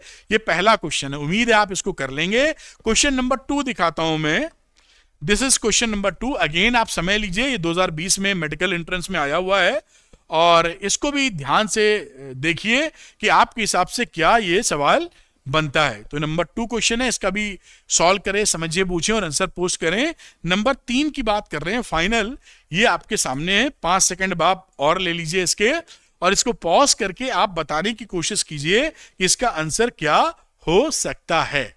तो उम्मीद है ये सवाल आपसे निकले होंगे। अगर सवाल नहीं निकल रहे तो आप जो जो पॉइंट मिसिंग है इस लेक्चर को देखिए कि क्या सर ने बताया था जो मैं पकड़ नहीं पाई या पकड़ नहीं पाया, जिससे सवाल आपके निकले। तो अगर आप ये चाहते हैं कि फिजिक्स आसान भाषा में आपको समझ में आए, वीडियो लेक्चर देने के बाद न्यूमेरिकल निकलने शुरू हो जाएं, तो झट से अरविंद एकेडमी नीट चैनल को सब्सक्राइब कर लीजिए। वीडियो पसंद आया हो तो लाइक और शेयर कीजिएगा, और पसंद आने पर आप Arvind academy NEET Telegram channel NEET channel को सब्सक्राइब करेंगे ही। इसका पीडीएफ अगर चाहिए तो आप Arvind academy NEET Telegram channel को ज्वाइन कर सकते हैं, उसका लिंक डिस्क्रिप्शन में दिया है। Thank you very much, wish you all the best.